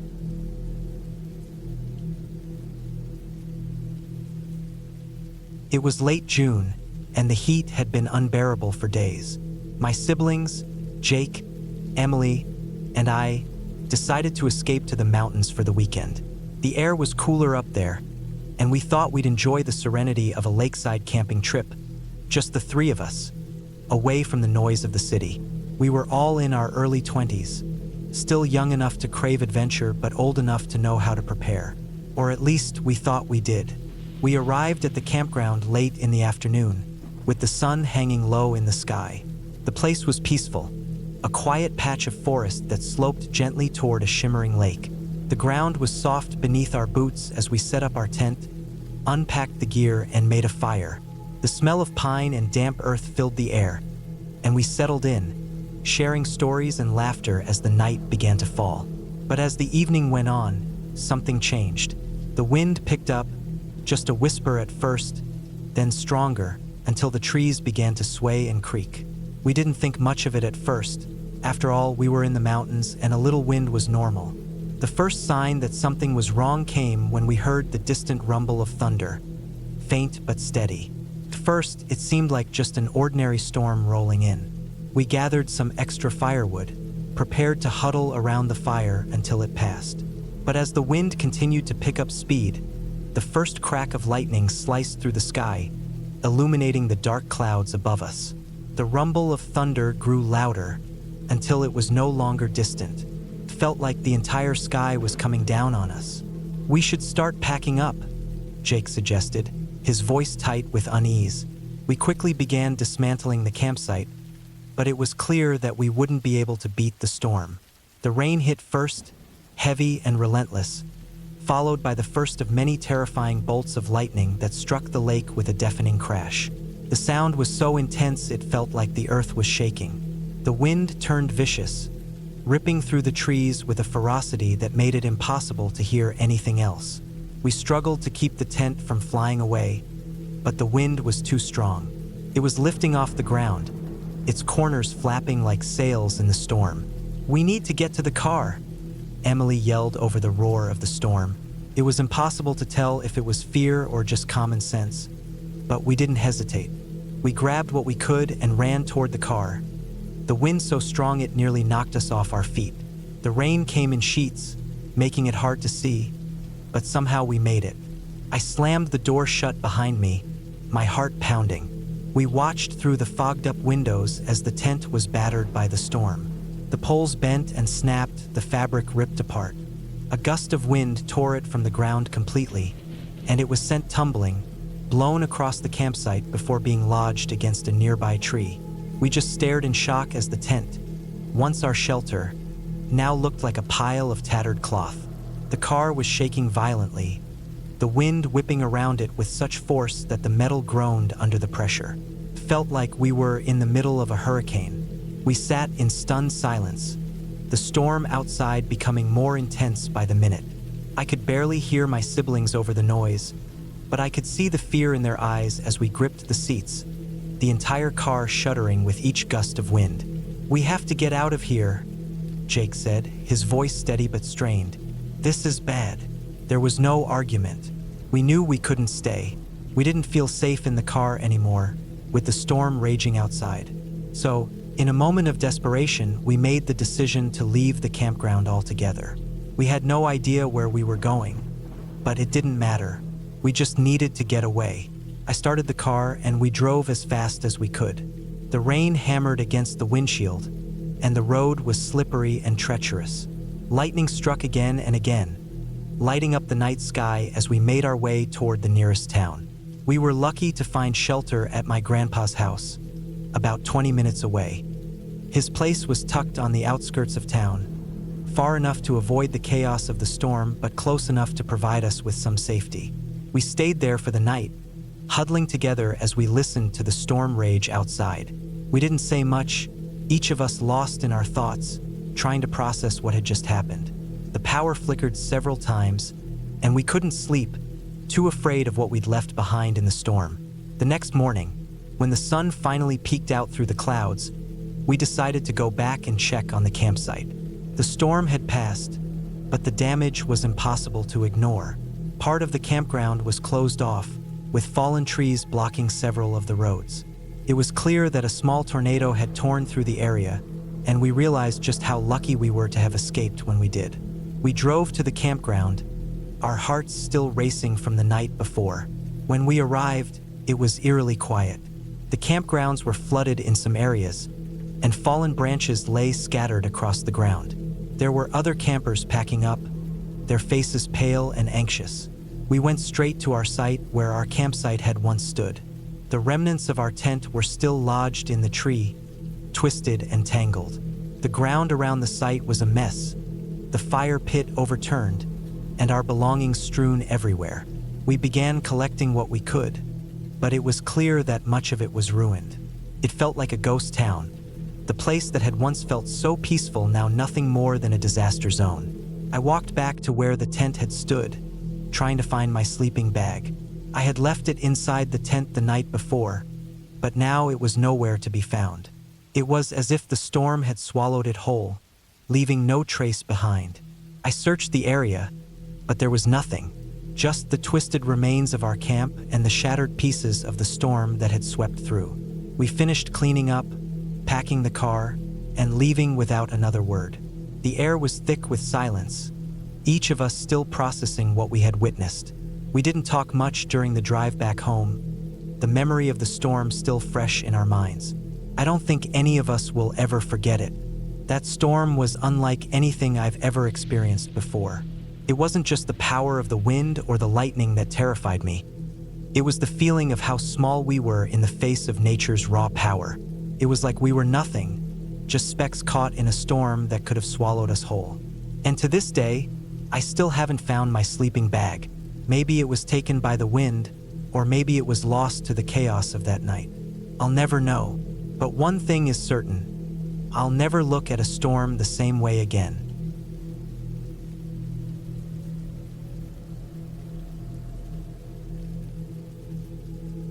Every summer when I was growing up, my family would pack up and head out to some campsite. We didn't go to the same spot every year, but the usual places were Virginia Beach, Assateague Island, and a less-known place called Tyndall Creek in the outskirts of Virginia. Tyndall Creek wasn't as well-maintained or touristy as the others. It wasn't on anyone's radar, which was part of the charm for my parents. My dad loved the seclusion and peace, while my mom just enjoyed being away from the distractions of home. That year, in particular, we were camping at Tyndall Creek again, near the edge of the woods where the trail led down to the creek itself. It was a site we had visited a few times before, and although I was still just a kid, maybe around 10 years old, I could tell that my parents didn't think twice about setting up camp there. For us, it was just another trip. We had 2 tents set up, one for my parents and one for my sister, Emily, and me. Mine was the smaller one, a 2-person tent that we dragged through countless camping trips. I remember the faded blue fabric of it, almost threadbare from years of use. The other, bigger tent was where my parents slept. It always seemed like they had the more comfortable spot. The night was cool and crisp, a slight breeze tugging at the branches above us. We ate dinner early, roasted marshmallows over a campfire, and told a few stories. My sister and I were so used to this routine that it felt like second nature, something we just did without thinking. By the time the sun started setting and the sky darkened into deep indigo, we crawled into our respective tents to sleep.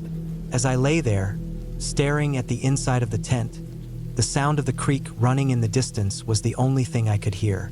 The rustling of the leaves was soft and comforting, and the rhythmic chirping of crickets had always been the lullaby that soothed me into sleep. I felt safe, even though the woods around us were thick and dense. At some point in the middle of the night, I woke up, my body stiff from laying in the same position for so long. The moon was out, casting a pale glow through the thin fabric of the tent. The wind had picked up a little, making the tree branches sway gently above us. I tried to shift into a more comfortable position but froze when I saw the silhouette outside the tent. It wasn't just any silhouette. It was the unmistakable figure of a person, a woman maybe, standing right next to the tent. I could see her long, flowing hair, and the shape of her head and shoulders were clearly visible in the moonlight. Her body was thin and hunched slightly, like someone standing and peering down at something closely. My heart raced.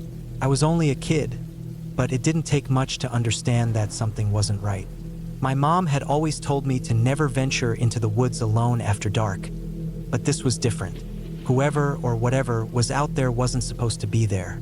I could hear the faintest rustling sounds from the woman's movements, but there was no sound of footsteps. I turned over to look at my mom, who had been lying next to me. She had woken up too. Her eyes were wide, fixed on the same figure.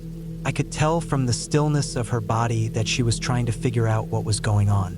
I whispered, trying to stay as quiet as possible, though I was panicking inside. "Mom, what is that? Who is outside?" My voice was barely a whisper, but it felt loud in the silence of the night. She didn't answer at first. She just stayed there, frozen, looking out the small opening of the tent. My eyes never left the figure outside, and the air around me felt thick with tension. I tried to calm my breathing, but I couldn't. Fear was bubbling up inside me, something I hadn't felt this strongly before. Something about the stillness of the figure, how she just stood there without moving or making a sound, felt wrong. It wasn't until I made another sound, an involuntary squeak as I shifted nervously, that the figure outside finally reacted. The silhouette jerked back quickly, like it had been startled. I could hear the faint rustling of leaves as the figure moved away from the tent, its form now less distinct in the darkness. There was something odd about how fast it disappeared, like it had vanished into the night, leaving nothing but the quiet rustle of the wind behind. I stayed perfectly still for a long time, waiting for my mom to say something, but she remained silent. Then I heard a sound, a soft, high-pitched noise, like a faint whinny or whimper. My heart dropped. The figure outside hadn't been a person at all. It was a pony. I slowly crawled over to the tent opening, my mind racing to make sense of it all.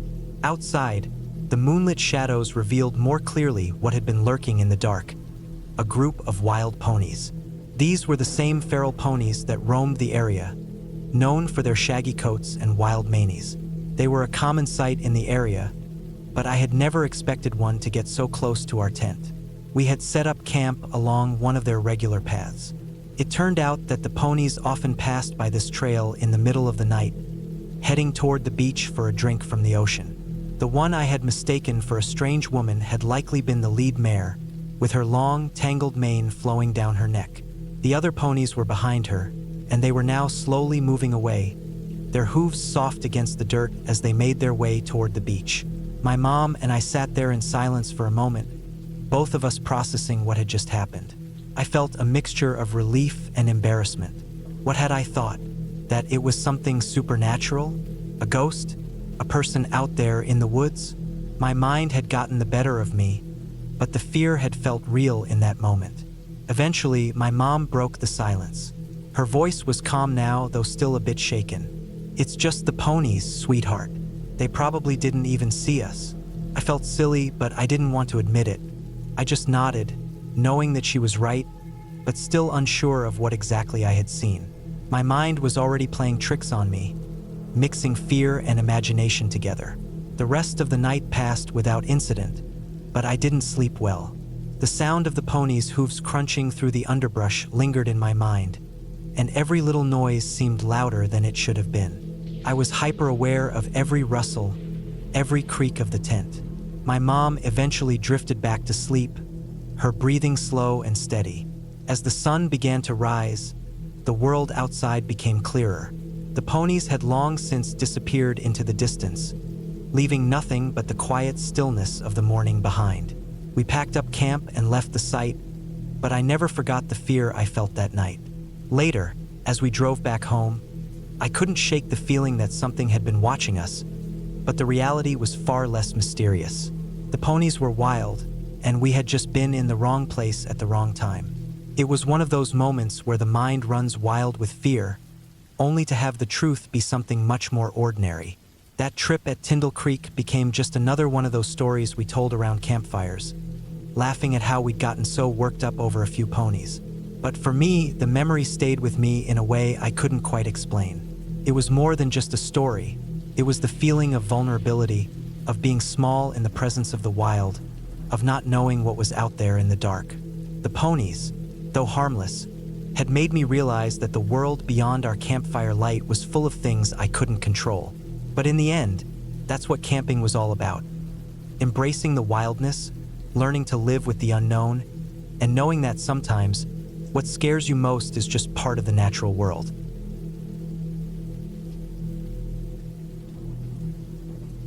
I still remember the first night I spent in the woods of upstate New York. It was during my time in the Army, somewhere around the fall of 2007. The trees were thick, the air was crisp with the chill of early autumn, and the sound of leaves crunching beneath my boots echoed in the silence of the forest. As a part of my training, I spent many nights out here, usually with the rest of the platoon, setting up camp and testing our skills. But this particular night was different. I was alone. There's something unsettling about the woods when it's just you and the darkness. I had learned early on that being in the woods, whether for training or for survival, came with its own set of challenges. I'd been through it all: heavy rains, bitter cold, equipment failure, and the constant strain of staying alert. But this night, something felt off. It wasn't the usual eeriness of being isolated from the world. No, it was more subtle. Something was in the air. I set up my tent on a small ridge, a spot I thought was far enough from the usual routes to avoid any early morning patrols or wildlife. My pack, filled with body armor, ration packs, and whatever else I might need, sat by the entrance. As I settled into my sleeping bag, I couldn't shake the feeling that I wasn't alone. The usual sounds of crickets and the rustling of wind through the trees were present. But there was something else, something different. Faint shuffle, the occasional twig snapping, felt like something or someone was watching. I tried to push the thought out of my mind. I'd spent too many nights in the field to let my imagination get the best of me. But sleep never really came that night. Instead, I kept waking up, feeling the hairs on the back of my neck stand up as if I were being observed from the shadows. The first time I woke up, I heard something near my gear. I froze, the sound of light padding steps barely reaching my ears. It was so quiet that I wasn't sure if I'd imagined it. But then, I felt it, the unmistakable sensation of something brushing against my arm. Slowly, I opened my eyes. There, just beyond the dim light of my headlamp, I saw movement. A shadow too large for a mouse, but too small to be anything else. The rustling continued. My eyes locked onto my gear, my body armor, my rifle, and most importantly, the pockets on my kit. I tried to stay as still as possible, my heart pounding in my chest. The shadow shifted closer, its eyes glinting in the moonlight. It was a raccoon, but not just any raccoon. This one was larger than most I'd seen, and it moved with purpose. I watched in disbelief as the creature approached my pack and began pawing through my gear. It didn't just rummage haphazardly. It unzipped the pouches with a precision that made my blood run cold. It was methodical. It knew exactly what it was looking for. I stayed perfectly still, barely breathing, as the raccoon flipped open a pouch of my rations. It pulled out one of the protein bars, ripped it open with its sharp teeth, and began nibbling on the contents. Then it shifted to my other gear. It wasn't just raiding for food, it was taking everything it could. A knife, my flashlight, a few spare batteries. I couldn't believe what I was seeing. I tried to stay calm, hoping it would leave, but the raccoon was relentless. It wasn't until I shifted slightly, the slightest movement of my shoulder, that it froze. Its eyes locked on to me in the dim light.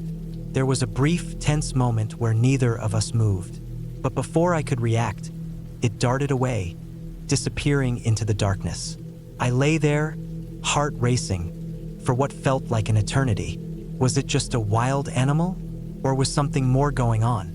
I tried to convince myself that it was just a raccoon, but the way it moved, how it seemed to know exactly where to go, made me doubt my own reasoning. The next morning, as dawn broke and the first light filtered through the trees, I took inventory of my things.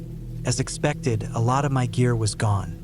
My knife, a couple of granola bars, a flashlight, nothing of huge value, but enough to make me angry. And the weirdest part? Every pouch was zipped up neatly, as if it had been closed by someone with hands, not paws.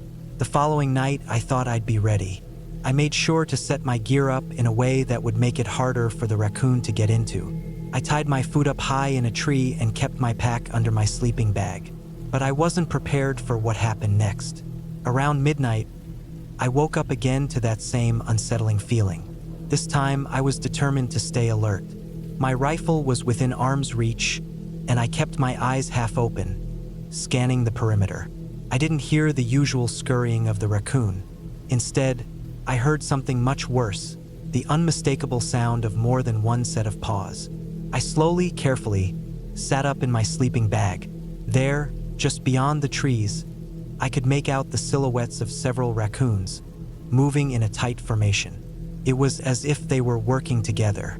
I watched in horror as one of them approached my pack, and then another, and then another. They moved like a unit, one after the other, each raccoon taking its turn to raid whatever it could find. I swear to this day that I saw one of them look back at the others, almost as if it was directing the operation. They had an organized system. The bigger one, the one I now thought of as their leader, stood at the edge of my camp, keeping watch while the others plundered. It was a surreal scene, and I couldn't quite make sense of it. What kind of animals were these? Why did they work together so efficiently? I knew I had to do something, but I couldn't bring myself to move. I had been in situations where I had to be calm and controlled, but this was something different. I had no idea what these animals were capable of.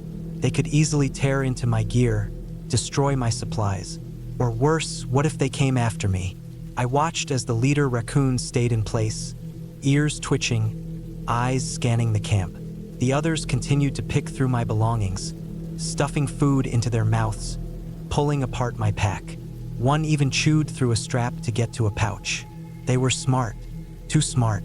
It wasn't until the leader made a sharp, guttural noise that the others stopped and scurried off into the woods. I was left in stunned silence, wondering if I had just witnessed something otherworldly. I didn't feel safe anymore. The woods that I'd spent so many nights in now seemed like a dangerous, hostile place. I knew I had to pack up and leave. I didn't stick around to see if they came back.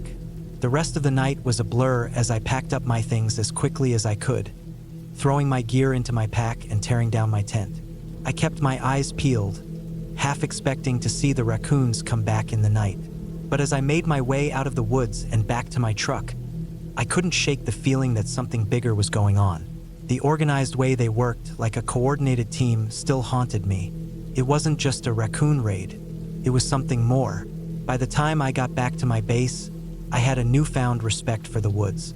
Not because of any supernatural forces, but because nature itself was unpredictable, and even the smallest of creatures could become terrifying when they operated with purpose and intelligence. The woods of upstate New York were no longer just a backdrop for training. They had become a place where I knew I wasn't alone, where every rustling in the dark could be something more than a simple animal, and where the line between the wild and the organized was much thinner than I had ever imagined.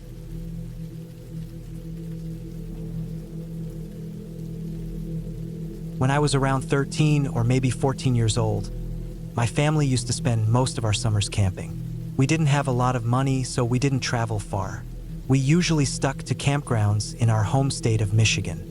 One place we went to a lot was Hollow Ridge State Park. It was a couple of hours north of where we lived, and it had this huge wooded area with long trails and a big lake. The campground had about 40 or 50 campsites, most of them spaced far apart with woods in between. No cell service, no internet, no TVs, just firewood, bugs, and dirt. That summer I was at that age where you're still a kid, but you're trying not to be. I was spending most of my time with my best friend, Ryan, who was 1 year older than me. He was a little braver than I was, a little louder, a little more reckless. His family camped with ours that year, and our tents were side by side. Most of the adults hung out together at night playing cards or drinking beers by the fire, so we were left alone after dark. We started this routine that we called the ritual. It wasn't anything crazy. It just meant that every night, after the sun went down and the campground got quiet, Ryan and I would go for a walk in the woods. We'd wait until the fire was low and our parents weren't paying attention, then grab our flashlights and sneak off the trail behind the campsites. We always brought the lights, but most of the time we'd walk with them off. The moon gave just enough light to see the shapes of trees and the faint lines of the trail. The dark made it feel different. It made it feel like we were somewhere else. It wasn't about being tough, it was about pretending we were older, like we were exploring, like we weren't just kids from the suburbs walking in circles around a park. Most nights we walked the same loop. There was a side trail near the back of the campground that cut through a thick section of woods and looped around a low ridge before coming back near the boat launch. It was probably about half a mile total, maybe a little more, but it felt huge in the dark. There were no lights out there, no houses, no roads, just trees and dirt and the sound of bugs. On the 5th or 6th night of our trip, we decided to walk further than usual. We were bored of the loop. We'd done it so many times it didn't feel creepy anymore, even in the pitch black. We figured if we followed the ridge further, we'd hit one of the longer hiking trails that ran parallel to the river on the far side of the park. That would give us more distance and maybe more of a thrill. We weren't scared. Not really. We were used to the woods. We'd spent all week out there, hiking, swimming, building fires. Even at night, it felt more familiar than dangerous. We left camp around 9:30 or so. Everyone else was still sitting around the fire. The grown-ups were drinking and laughing loud enough that nobody noticed us slipping off. Ryan had a small flashlight and I had a bigger one of those long ones that took 4D batteries and felt like a weapon in your hand. We turned them on to get down the first part of the trail, but once we passed the last campsite and the path dipped into the woods, we turned them off. It was one of those warm nights where the air feels heavy, like it's pushing on your skin. The trees weren't moving, and there was no breeze at all.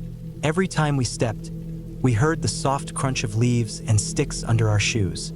There were bugs buzzing around our heads, and sometimes we'd walk through a spider web that stretched across the trail. But we didn't stop. That was part of it. Keep walking, don't talk, don't turn the lights on unless you really need to. We made it about half a mile in, maybe a little more. The trail curved and climbed slowly. It was steeper than we expected, and we started to wonder if we'd taken the wrong path. We thought maybe it wasn't the river trail after all. Ryan was ahead of me by about 10 feet, just a silhouette in the dark. I kept watching his shape to make sure I didn't fall behind. We weren't really talking, just walking. It had that weird, quiet feeling, like when you're somewhere you're not supposed to be. Then I heard it. It was soft, barely there. A whisper, a real whisper, like someone behind me saying something under their breath. It didn't sound like words, just the rhythm of them, like a sentence without volume. I froze. Ryan didn't stop, so I thought maybe I imagined it. But I turned on my flashlight anyway and spun around. Nothing, just trees. My light swept over trunks and low brush and more trees. I didn't see anything out of place. No one behind us. No animal, no wind, no voice. I called to Ryan quietly, just to get his attention. He stopped and looked back, and I waved him over. He jogged back to me, and I told him what I thought I heard. He laughed a little, called me paranoid, but he didn't argue when I kept the flashlight on. We walked on, slower now, scanning the trail as we went. I felt weird, not scared exactly, just unsettled. I kept thinking I'd see something between the trees. I kept turning my head at sounds that were probably nothing. About 5 minutes later, we heard it again. This time Ryan heard it too. It wasn't behind me, it was off to the right, maybe 15 or 20 feet away, but low to the ground.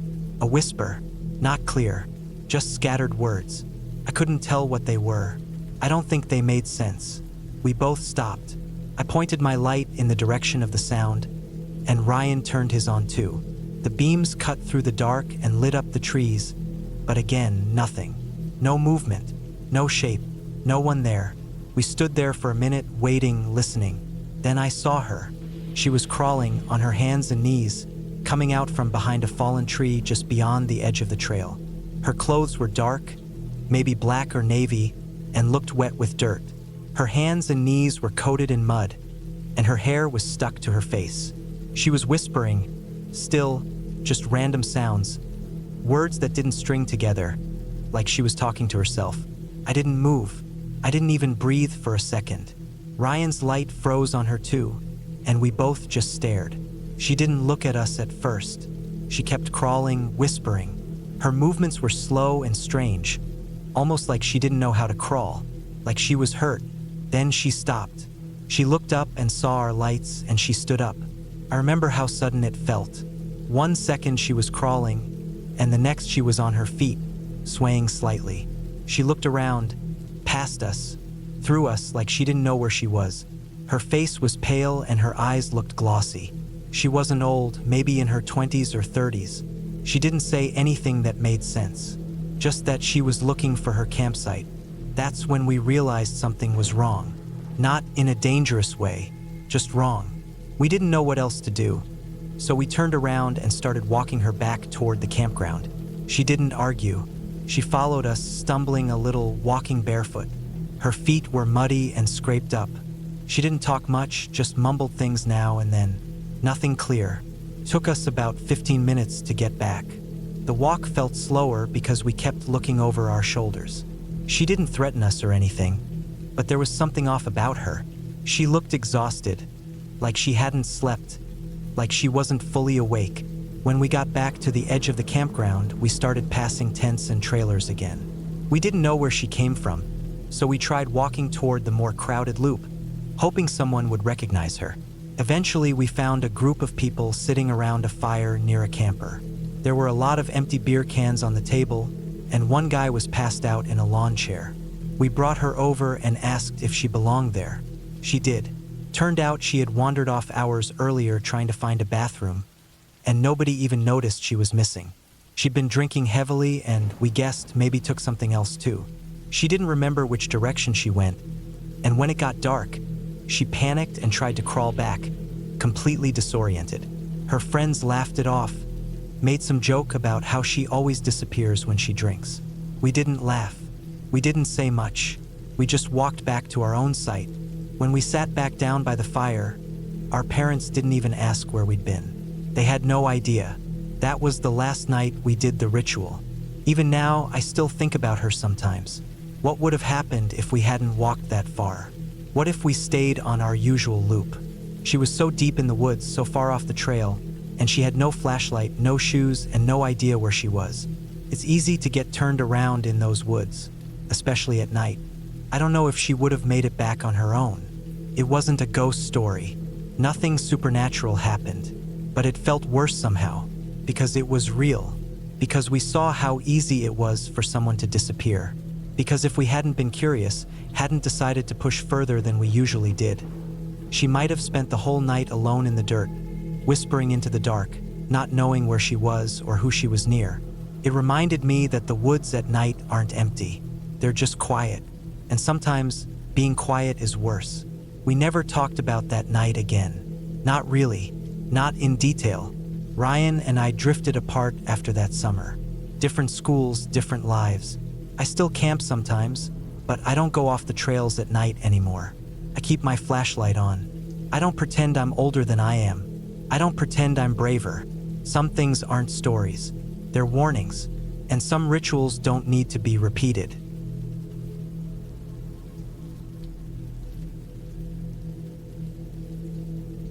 I woke up slowly, feeling the chill in the air seep through the thin fabric of the tent. The night had been colder than usual, but that was nothing out of the ordinary for this time of year in the Lowveld. The temperatures often dropped close to zero during the winter months, and we had been preparing for it. My campmates and I had settled in for the night, grateful for the warmth of our sleeping bags, though the cold had been creeping in. We had set up camp near a small river, surrounded by thick bush, hoping to catch sight of some game in the morning. I shifted in my sleeping bag, pulling the blanket tighter around me as the cold air bit at my exposed skin. The ground beneath me was hard, but I had become accustomed to it over the years. I was a safari guide, so sleeping in the wild was nothing new. But tonight felt different. It wasn't the cold or the discomfort of the ground. It was something else.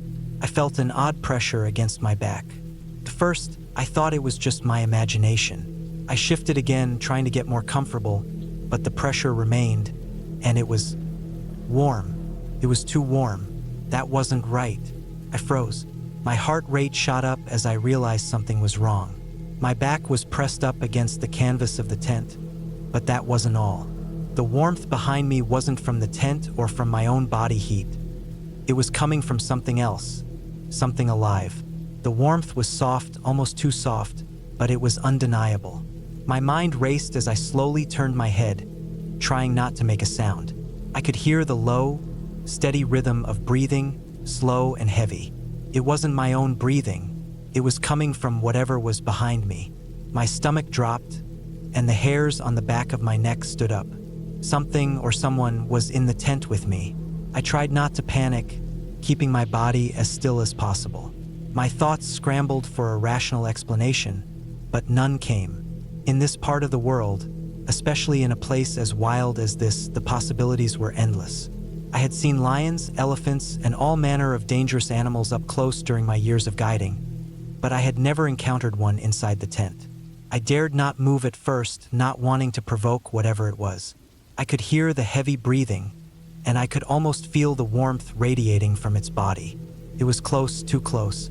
I slowly inched my hand toward the flashlight that lay beside me, careful not to make a noise, but my fingers barely brushed the edge of it when I realized I couldn't bring myself to turn it on. That might make the situation worse. The animal shifted slightly, and I heard a low, guttural growl.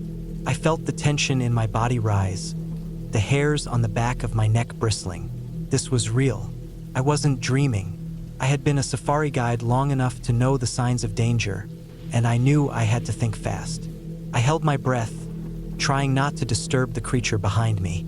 My body was tense with fear, every muscle ready to spring into action. I had to stay calm. I had to keep my head. Then, from outside the tent, I heard a soft voice. It was my buddy, Mark. His voice was low, hushed, but there was a definite tremor in it. "The Africa bug, are you awake?" he whispered. Took me a moment to respond, but the words slipped out before I could think. "Yes," I said in a loud voice, trying to sound calm, trying to convince myself more than anything else. The moment I spoke, the animal behind me moved. I heard the sound of it shifting, and the next thing I knew, there was a rush of air, followed by the soft padding of large paws on the ground outside the tent. My heart hammered in my chest, and I could feel the adrenaline flooding my system. The animal was gone. I lay there in the darkness, my breath coming in ragged gasps. My mind was spinning, trying to process what had just happened. I didn't move for a long while. My body was frozen in place, not daring to make a sound, not daring to move, as if doing so might bring the animal back. But nothing happened. The night was still. I didn't hear the lion outside the tent anymore. I could feel the cold air creeping in as the warmth of the animal's body had disappeared, but I still couldn't bring myself to move. Eventually, I heard Mark again, this time louder and more frantic. "The Africa bug. What the hell happened? Are you okay?" His voice carried a sense of urgency, but there was something else, relief. I exhaled slowly, the weight on my chest slowly lifting. I sat up, still not moving too quickly, trying to gather my bearings. I could feel the sweat on my brow, my body trembling from the shock. I wasn't sure what I was expecting, but I certainly wasn't prepared for the shock of what had just happened. I finally found my voice, though it was hoarse. "Yeah, I'm fine.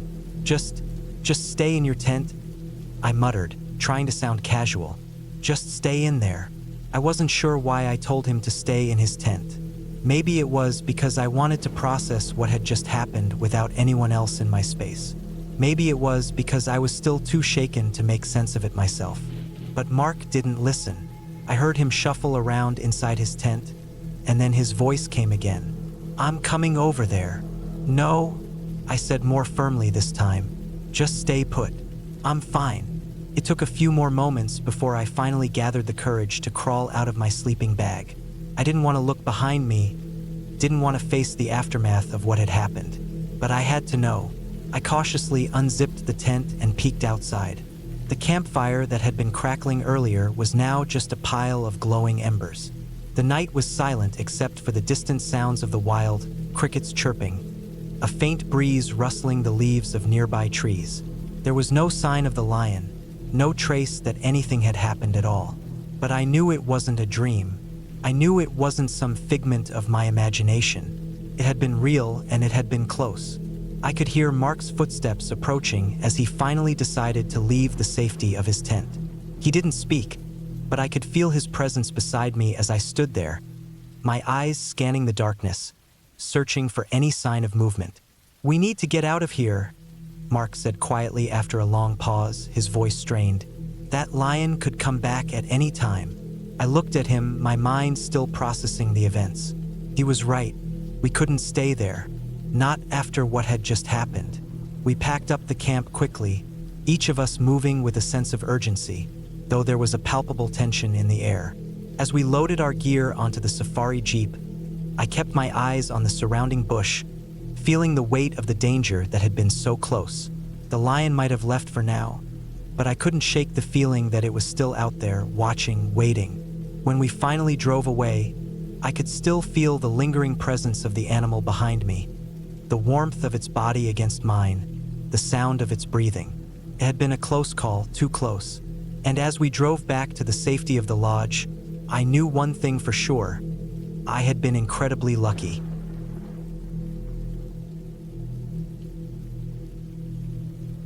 It was in the summer of 2012 when I decided to take a solo camping trip down to a spring-fed river area in Central Florida. I just turned 28. I had some time off work after switching jobs, and I didn't want to waste it sitting inside. I wanted to get out for a bit, get away from all the noise and traffic and routine. I was living in Ocala at the time, not far from a bunch of small state parks, lakes, and springs. The place I picked was called Rockland Springs. It was known for its cold, clear water and thick woods that ran alongside the Santa Creek River.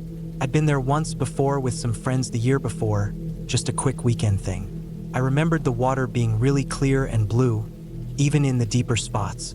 People went tubing and diving there, but what I liked the most about it was how remote the camping spots felt. There were these big trees, massive oaks and pines, that arched over the trails and cast long shadows even in the middle of the day. The smell of the dirt and the trees stayed with you for days after you left. It was the kind of place where you could actually feel away from things. It felt untouched. I packed my usual stuff: tent, sleeping bag, a cheap foam mat, a small camping stove, a cooler full of water bottles and sandwich meat, a pack of wood for a fire, and a folding chair. I brought my old hiking boots even though I didn't plan on doing much walking. I liked having them with me like a backup plan. I also brought a flashlight, an emergency whistle, and a small hatchet, mostly for splitting wood if I needed to. My phone didn't have great service out there, but I brought a battery pack just in case. I left early on a Thursday morning and drove down in my old gray Tacoma. The whole ride down was about an hour and 40 minutes. I kept the windows rolled down and listened to the sound of the wind and the tires humming on the road. The last stretch of highway narrowed into a 2-lane road surrounded by thick forest, and eventually that broke off into a gravel road that wound around into the woods. When I pulled into the Rockland Springs camping area, there were a few other cars parked near the trailhead, but it wasn't busy. Maybe 3 or 4 groups scattered across the whole area. I paid for a spot at the check-in shack, which was just a little wooden booth with a sign nailed to it saying self-check-in, with a metal box underneath. I filled out the paper form with my name, license plate, and which site I wanted, number 18, a shaded one right near the water but far enough from the main tubing area. I dropped in the cash and drove the half-mile down the dirt path to the site. Site 18 was tucked between 2 large trees, one of which leaned slightly toward the river. There was a picnic table, a fire ring, and a flat dirt area to set up the tent. I parked the truck, took a few minutes to walk the perimeter, and then got to setting up. It was mid-morning, probably around 10 a.m. The sun was out, but not unbearable yet. The shadows of the trees kept things cooler. I set up the tent first. It was a simple dome tent, enough room to lay down and store my backpack inside. I rolled out the mat and sleeping bag and tossed my hoodie and extra socks in there. After that, I dragged a few logs over from a stack nearby and set them around the fire pit. I got the stove going and made a quick sandwich, just turkey, mustard, and bread, and sat on the tailgate of my truck eating it slowly, watching the river move. The day passed easily. I walked along the trail that followed the edge of the water. I saw a few people tubing and swimming. Most were families, people with kids laughing and splashing. I passed a couple hiking back from the other direction, their shirts soaked with sweat and mud on their boots. I didn't stop to talk. I just nodded and they nodded back. Later in the afternoon, I went down to the water and dipped my feet in. It was freezing cold, even in the heat. My toes went numb after a few minutes, but it felt good. I sat on a flat rock with my pants rolled up to my knees and watched the way the sunlight hit the surface. Dragonflies skimmed across the top, and the occasional splash of a fish or frog broke the surface tension. There was something peaceful about it, like time slowed down out there. I went back to my campsite just before sunset and built a fire. It took a little while because some of the wood I had was damp, but I got it going with a few scraps of cardboard and pine needles. I cooked a hot dog over the flame, then roasted a marshmallow even though I didn't really want one. It was just part of the rhythm of camping. Fire, food, then sitting back and staring into the flames. When it got dark, I zipped myself into the tent and lay there listening to the forest. I could hear insects chirping all around, a few frogs calling out, and some kind of bird that wouldn't shut up for a while. At one point, I heard something heavy move through the woods, maybe a raccoon or an armadillo. I wasn't worried. I'd done enough camping to know the usual sounds. Most animals want nothing to do with people. I must have fallen asleep around 10 or 11. It was warm inside the tent, but not too bad. The breeze off the river helped. I remember waking up once sometime in the early part of the night because I thought I heard someone coughing nearby. I listened for a few seconds, heard nothing else, and went back to sleep. It must have been sometime after midnight when I was jolted awake by this sound. It was loud, deep, and cracking, like something massive splitting open. It started high and sharp, like wood breaking under pressure, then dropped into this low, thunderous crash. The whole ground shook. Not for long, maybe a second or two, but I felt it. It was the sound you'd hear in a movie when a giant tree falls in the woods. Except this was real, and it was close. At first, I didn't do anything. I lay there, heart racing, staring up at the inside of the tent. The noise echoed in my ears, and then it was silent again. Completely silent, like the animals had stopped too. That's what really stuck out to me, the way everything went quiet right after. I tried to calm myself down. Trees fall. It's part of nature. Maybe one got struck by lightning a while back and finally gave in. Maybe the roots were bad, or the wind caught it just right. I told myself it was probably far away, even though it had sounded close. I didn't want to get out of the tent in the dark. I figured if something bad had happened, I'd hear people yelling or moving around. About 10 minutes later, I started to hear voices. At first, it was just one or two people talking somewhere nearby. Then more. It started to sound like a group. They weren't yelling exactly, but it wasn't calm either. Something was wrong. I sat up, unzipped the door of the tent, and stepped outside with my flashlight. The air felt still. My fire had gone out completely. I could see other lights bobbing in the distance, flashlights or lanterns. I walked toward the path, and that's when I saw what had happened. A tree, an enormous pine, maybe 70 feet tall, had come down right on top of one of the campsites, maybe 4 spots down from mine. It looked like it had split off about 10 feet up the trunk, and the entire top portion had landed square on a blue dome tent. The tent was flattened, like completely flattened. You could barely tell what it had been. There were 5 or 6 people standing nearby, some of them trying to move pieces of the tree, some just standing with their hands on their heads. One guy had a headlamp and was shining it around, calling out. Someone had already gone to get help. I didn't go closer right away. I stood back and watched. I could hear someone breathing heavily, like they were crying but trying not to. Another person was on their knees.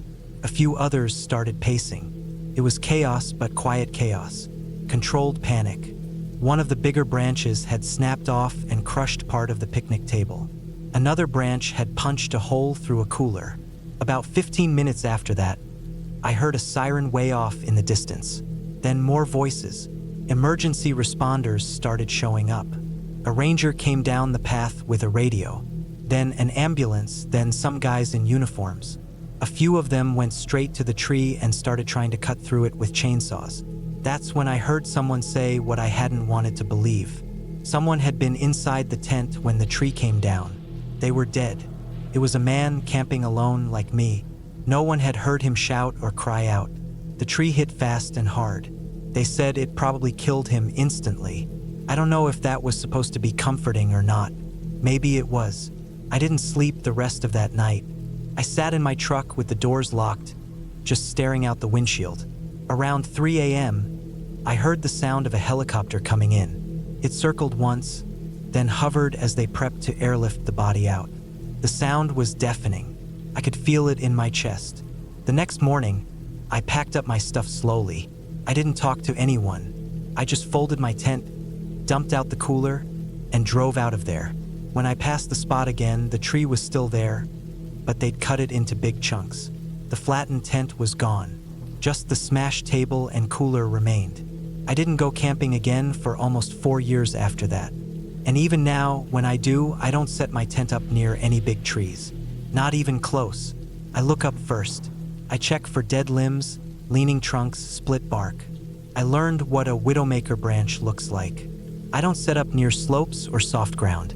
I don't camp solo anymore either. That trip stuck with me. Not because of what I saw, but because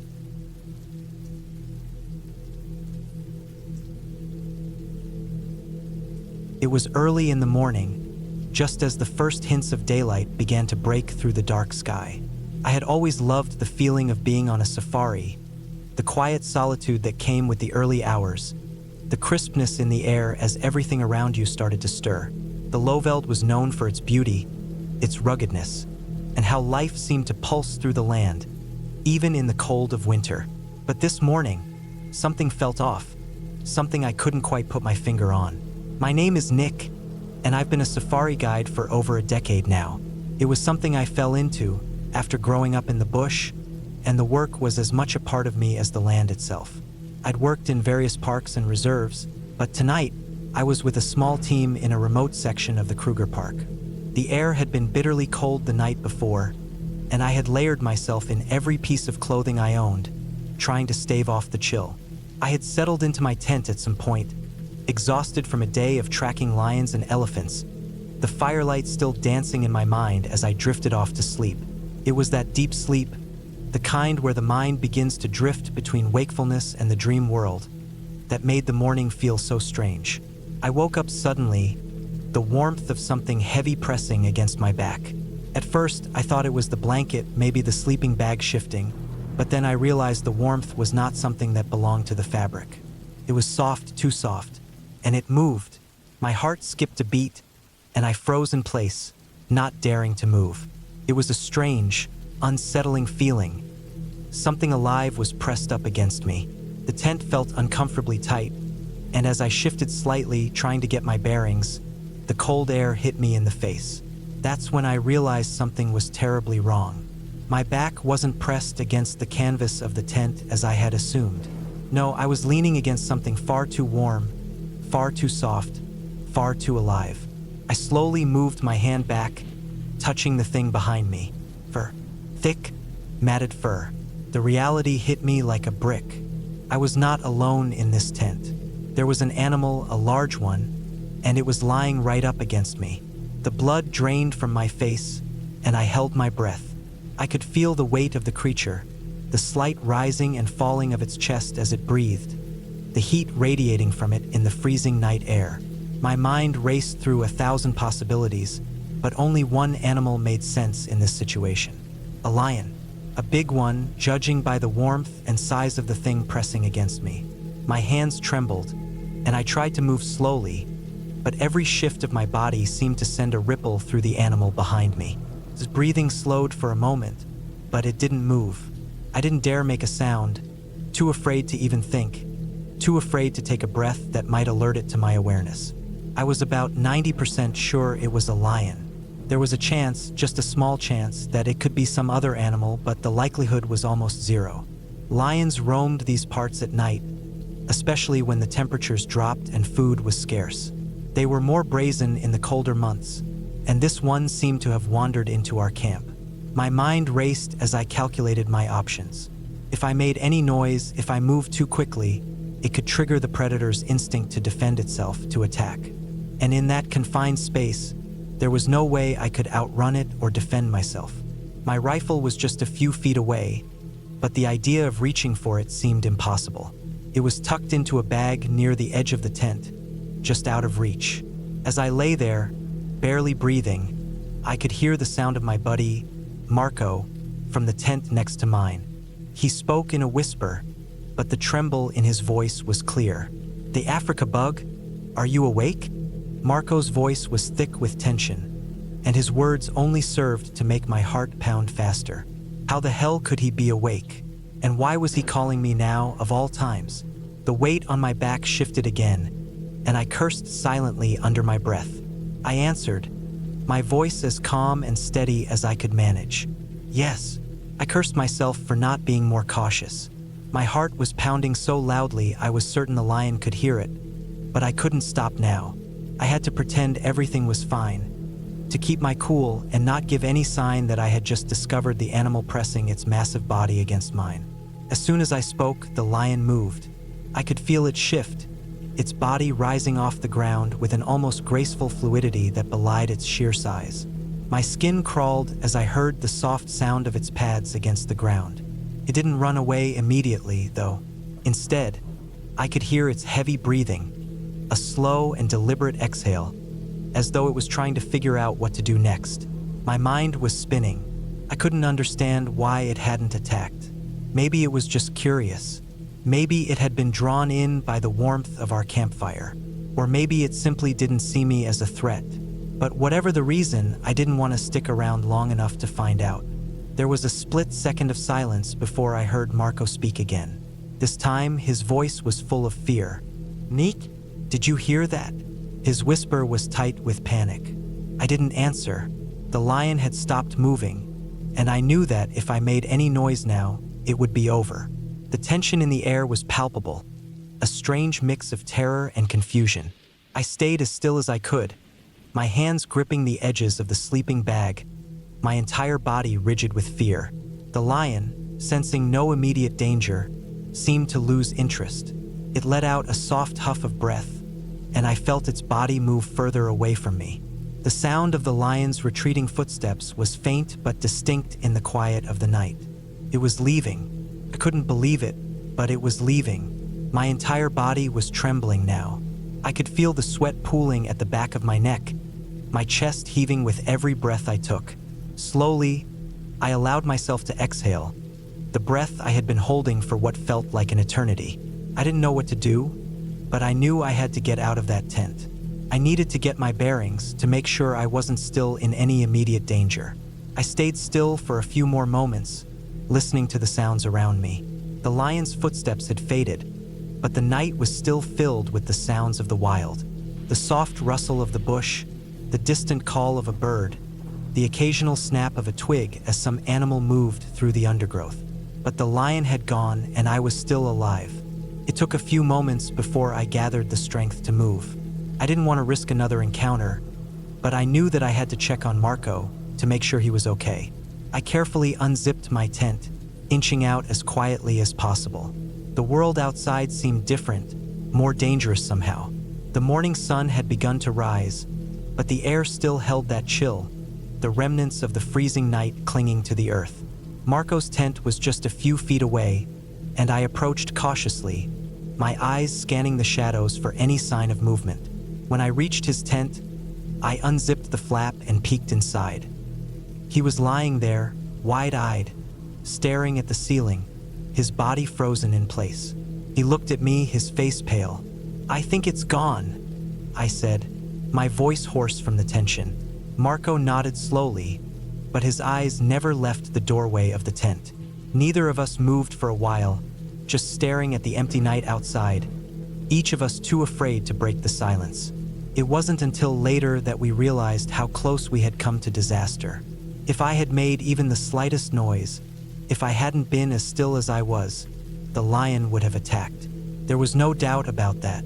It was a male lion, full-grown and in its prime, and if it had decided we were prey, we would have been nothing more than a quick snack. We packed up our camp as quickly as we could, the events of that morning hanging heavy over us. There was no further sign of the lion, no more evidence of its presence. But we both knew that the bush could be unpredictable, and we couldn't afford to take any chances. The rest of the day passed without incident, but that night, I couldn't shake the feeling that we were being watched. The memory of the lion's warmth, its body so close to mine, stayed with me for days. It was a reminder that the wild, no matter how beautiful it may seem, was never truly tamed.